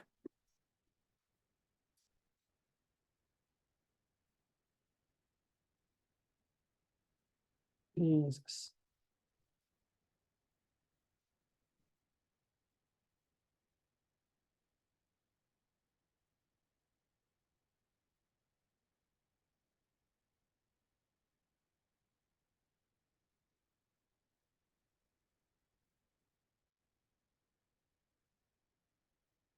Sorry about that. Now it's complaining about something else. Okay, let's keep it as it is, and we have to ignore these errors that it's giving us. But you can see there's one error here that we can't ignore, and it's user item can't be found. And that's because we haven't imported it yet. So you see each component has its own file, but then we have to import the components that we use in the other file. So this one, I'm just gonna hit enter, then it will import it for me. Okay, cool. What did you do? Okay, I'll just undo it. So you see it has the red underline. Then I press Control space to get some suggestions by VS Code, and it already suggests me to import this. And then I will just hit enter. So I don't have to fiddle with, okay, what was it named again? Like, where's the file? It will just figure it out for me. You can, this is what you would usually do when you write it. So you don't have to press Control space. You would do something like, or when you code it, you do, okay, I want to use my user item here. And then it will already suggest you see, add import from user item. And this is what you want. Yes, please import it for me. Right? You can always use these handy tools, so you don't have to do this all by hand. Okay, so now we have the user list and the user item. That's great. We also need the users. So let's copy them. And those I'm going to put in app.jsx. Okay, apparently we don't need React here. Let's remove that. So let me just put them here. Users. Yeah, and it actually complains now that we're missing a key here. Okay, let's add a key. Maybe it should be. Yeah, let me fix this sloppy work. Okay, key. So below the cat gallery. Okay, wait, let's just recap on what we have. We made the two new components. They each have their own file. And in app, we made this array of users. It's just static, right? Can you see, or should I make it larger? Okay. So now I want to render the user list. So what I do is I write user list, and it suggests me, okay, add import. Yes, this is what I want to do. And then if I go back here, you can see something, and now we're getting into props.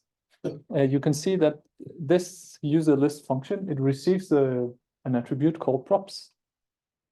And this is the same for every component. Like this is true for every component. Every component receives props.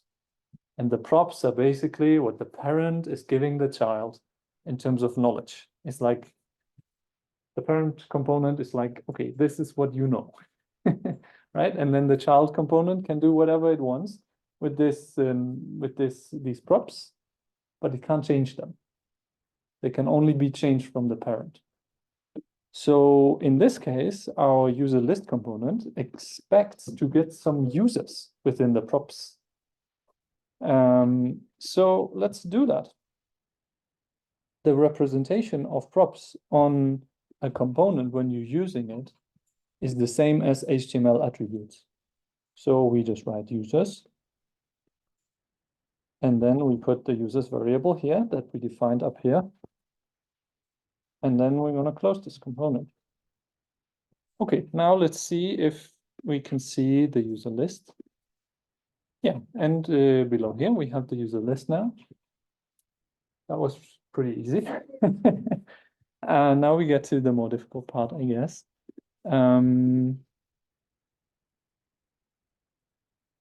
I think now I have two options. Either you can continue with this new knowledge on the exercise, or we can continue with the state. I think maybe it would make sense if you finish the exercise based on what you know now. We can go maybe a little bit more into props. And then after that, we'll take the state. Okay? So maybe let me wrap up before you go back to your exercise. Just a repetition of what we went through. So we're using the user list component that we made. It accepts one prop. It's called users. And then when we go to the user list component where we implemented it, we see that we're mapping over these users. And then we're calling or we are returning our user item component. And this user item component, you see it expects two props, name and age. And if we go back to the list, we see we're providing these two props here as well, name and age. Yeah, makes sense? No, doesn't make sense. We can take your questions because this is quite important for making the changes that you need to make to understand.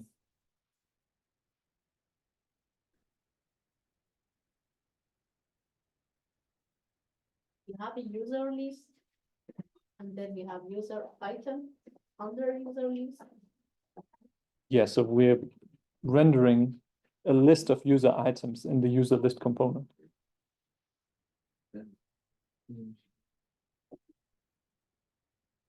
I see a lot of confused faces. Maybe it's because it's almost 4.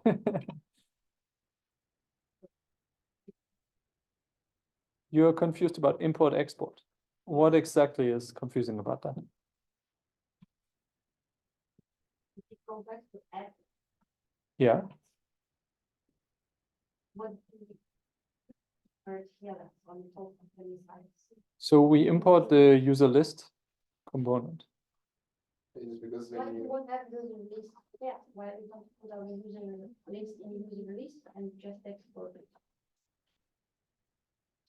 So okay. I'm not sure I understand the question, but we're rendering it here. We're using it here. But I think that's confused because you typed user list and then just that you import and you just press tab.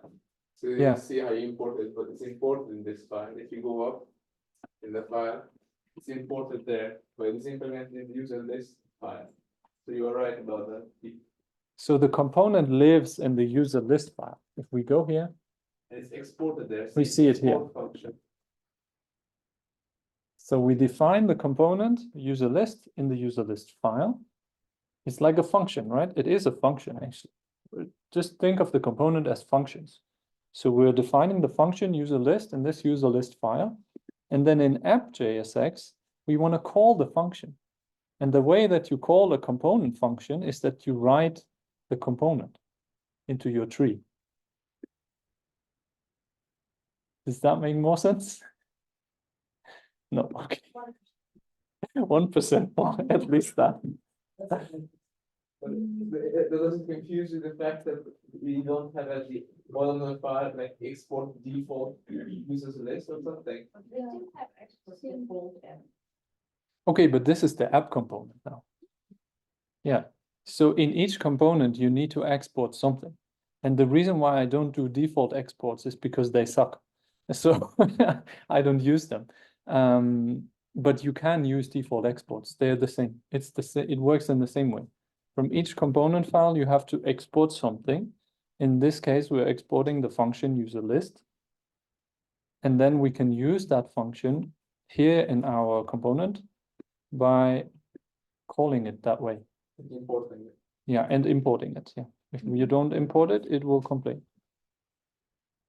Or you remove this, you should see that it's red, and then we're gonna get a runtime error. I'm pretty sure. Yeah, white page. So that's why, yeah, this is something I do implicitly. It's something that you might not know. I didn't even think about this, but That's what I said. if you want to import something, what I usually do is I go to the thing that is not imported and I remove one character. Then I add it again because then VS Code will, prompt me. Okay, do you want to import this? Yes, I want to import this. Done. what is the difference? Yes. Can you go up Yeah, What is the difference between import cat and import curly bracket? yes. So these are actually just two flavors of imports. So this one is, or it's a default export. You see when I go here, it's export default. And the reason why I dislike this kind of export is that you can actually write this and it will still work. So then if you go through your code base and you search for all the places where you use the cat component, somebody just named it something else when they import it, and then you can't find it. So I prefer to have the named exports, because then the name will always be the same, unless you write something like this. But yeah, you shouldn't do it. Okay. All right, let's go back to your exercises, 5 minutes more.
You still don't like it?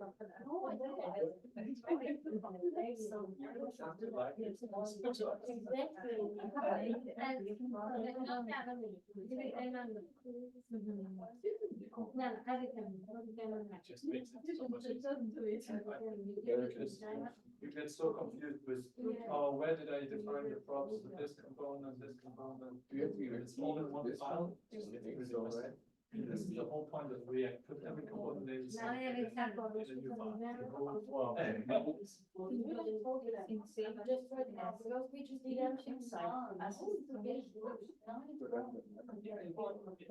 He has, you also make a. So you don't make this much.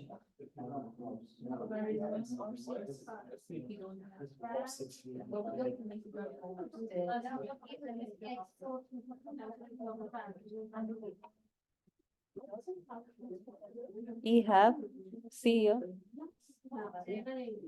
And it's not under asset. no.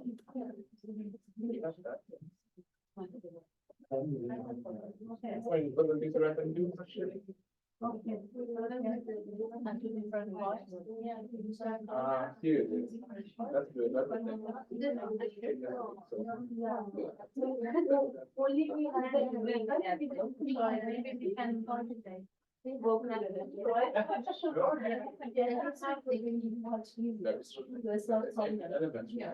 So this one, so we should first create a folders for these two files. The structure is not good, but this is what I recommend. This, because you can do whatever. Maybe that's why. Maybe that's why. You're right.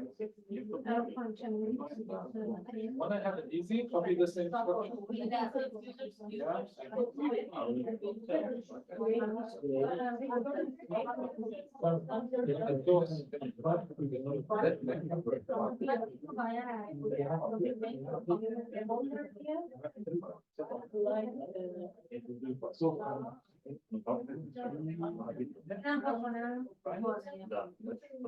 Pass it out, right? Another folder. You can also do it in our living. It can also be just in one folder.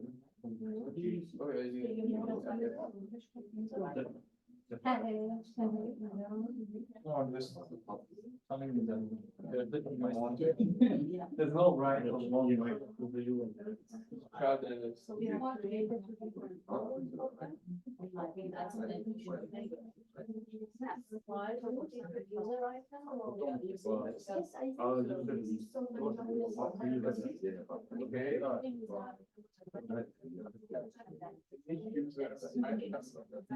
And again, another one for this.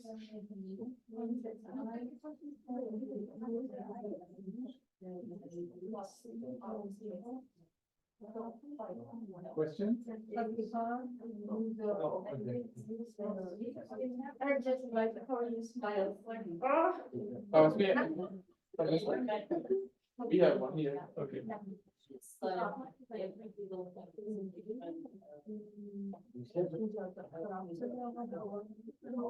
Ready that.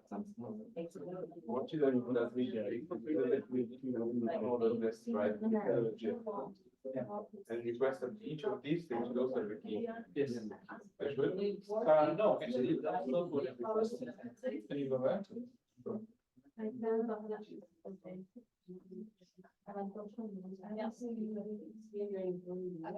It's this one. You need to keep it as well.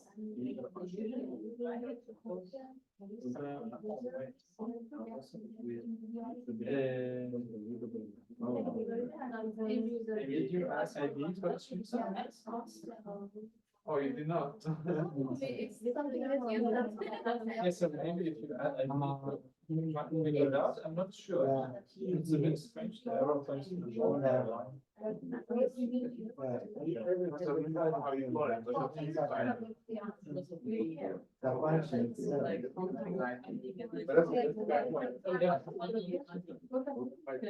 Start with this one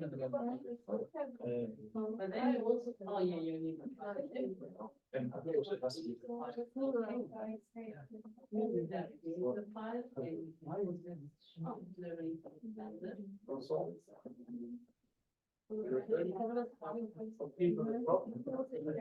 That's what you got.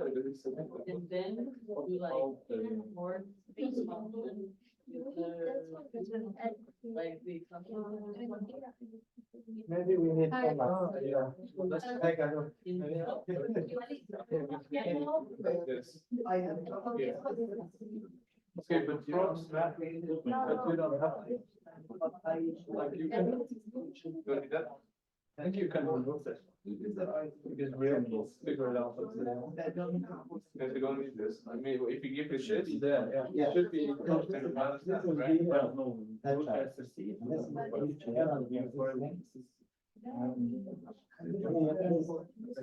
Nice. Wow. Yeah. What's happening?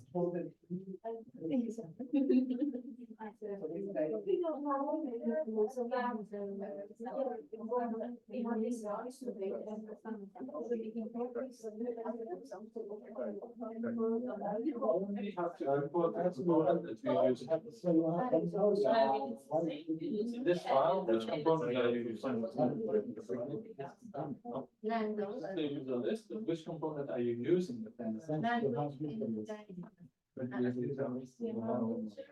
Now you're in a different program. Now you're in the one. There's a file. Wait, I want to make it.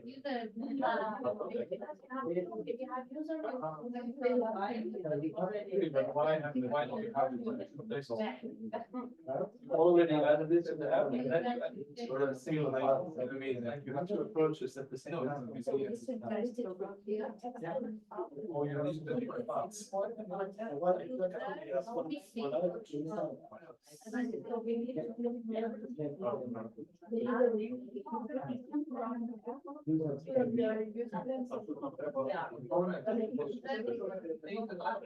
You're writing a function for each group. You can't have that function in two places. Then you have two components with the same name. So you have it here, but you can't actually have it in some sort.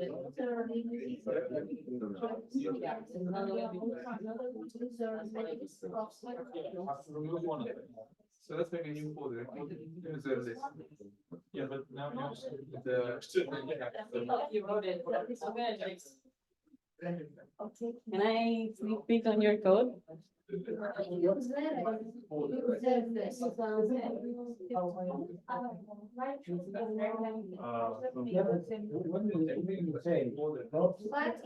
not the right.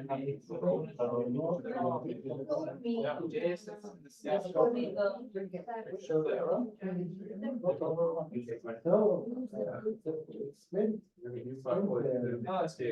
Don't the same thing. User list JSON. No, but it's not the same.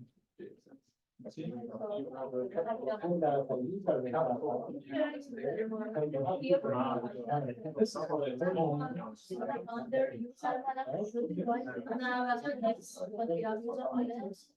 Isn't it wrong?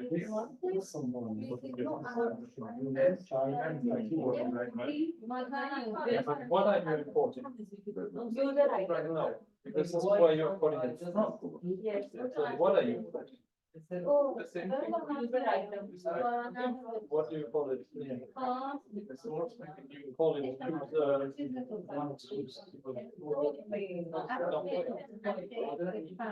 We have like 2 feet here, so we have I think trying to remove this important doesn't make sense. Now you work in.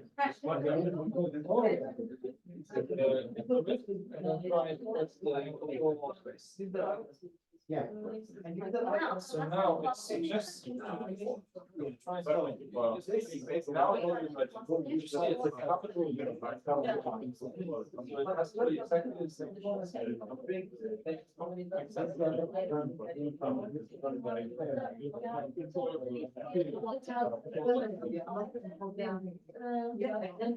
user item is last thing, okay? So we export here, user item, we could not import anything.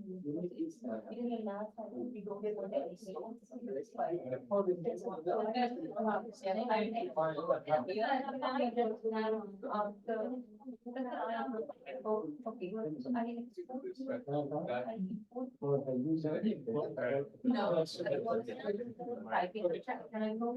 I was just talking about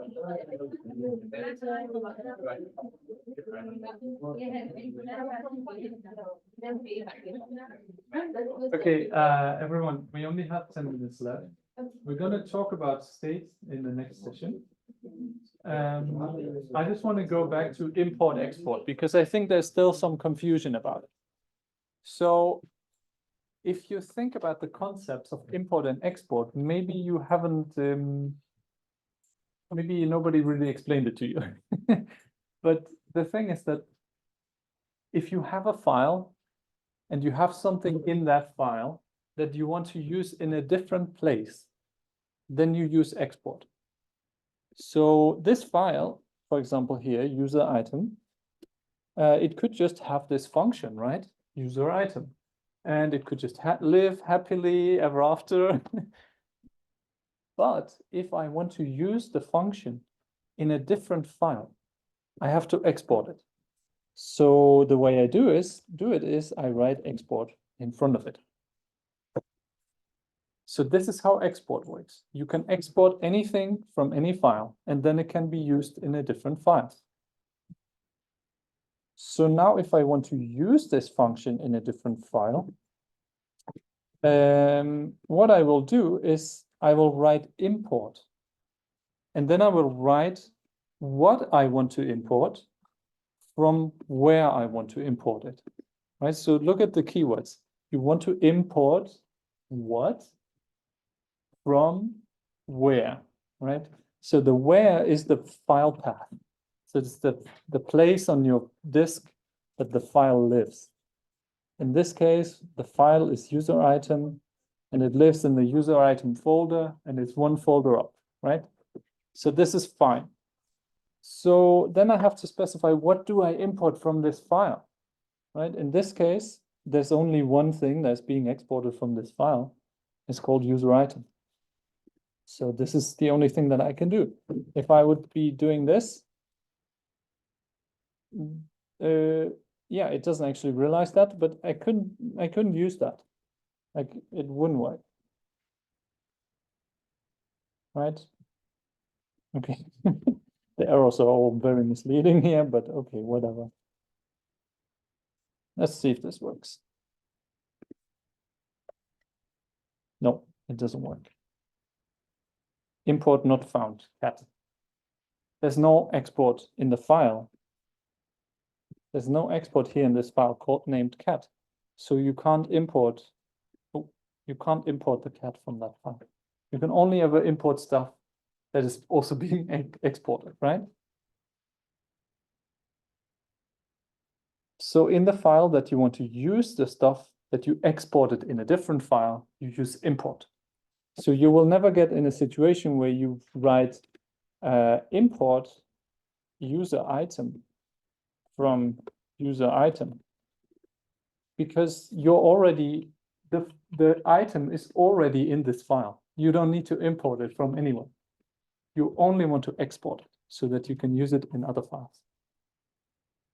Okay, maybe that makes a little more sense now. And then some people were confused about, and I totally understand that, and it takes a while to get used to, that because this is JavaScript, we have two different ways of doing stuff always for everything. So we can have named imports and exports. Basically, the export defines, the mode of the export defines how you import it. So if you have a default export like the cat has, it means that you define a bunch of stuff in your file, right? It can be anything. And then you just say, okay, by default, this file exports this one thing that I want to export, right? It's just the one thing that the file exports. You can't export anything else. It's just the one default. And this was basically the standard in the beginning because people really like this. So then you will see the import looks like this. There are no curly braces. You see, I just import the cat from the file and everyone is happy. But then if I want to export multiple things from a file, which sometimes happens. So let's say I want to export the user item and I also want to export a color from the same file. Then you have to use named exports. So you see there's no default keyword in this, right? So I don't use the default export. I only use named exports. And that means whenever I export something, it has a name. This one has the name user item. This one has the name color. So then when I import them, I can't just write one thing. I have to write multiple things. So that's why I use the curly braces, right? So then I can, okay, this is the wrong import because this is user list. But if we go here, I can then import the color as well from that file, right? So I don't use it here, but I could use it, of course.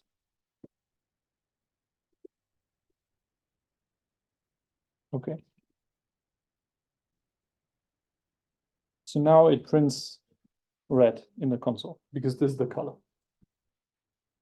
So those are the two ways that you can manage your files. You can have a default export or you can have named exports.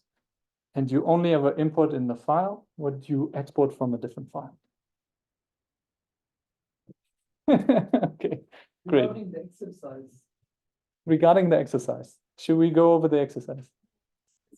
Okay, cool. Let's see. So we have the list here. And what I'm going to do is I'm going to copy the new users array. And then let's close this one.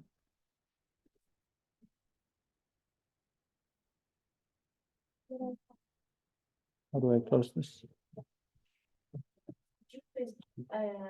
Comment extra code, so you can see that better because it's. Sorry? We already have had cats and there are lots of codes, maybe we can comment or we do that. I just put it in the same app, but you don't have the cats in the app, but you don't have to have them. It's just two different things. I just didn't bother to make a new app.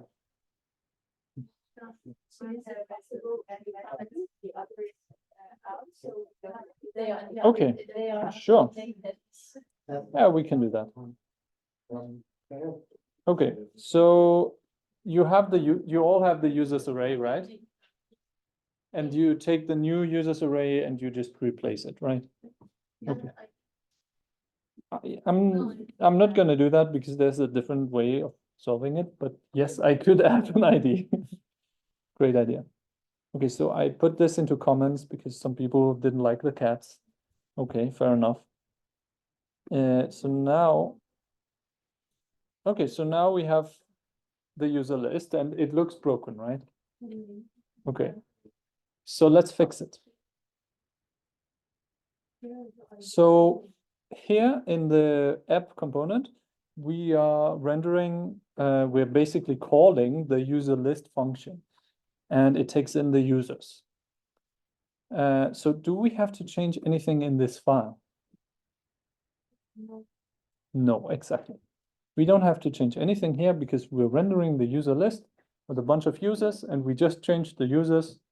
So nothing needs to change here, but we need to change something within the list and the user item. So user ID doesn't exist, right? So instead, I'm just going to use full name because it's actually unique for every one of the users, right? And obviously, an ID would be better, but now I know I only have 3 users and they all have different names, so I can actually use the name. Okay, so as the key, I will use the full name. And then we see that actually the name is not visible right now. Why do you think the name is not visible? Because it's name. So is it this one or this one that I need to change? Yeah, and why is it the second one? It's something that gets, and in our array we have full name, not full name. Exactly. So we have to, it's a prop, exactly. So we're passing in the users as a prop to the list. And then if we go to the list, we take these users and we map over them.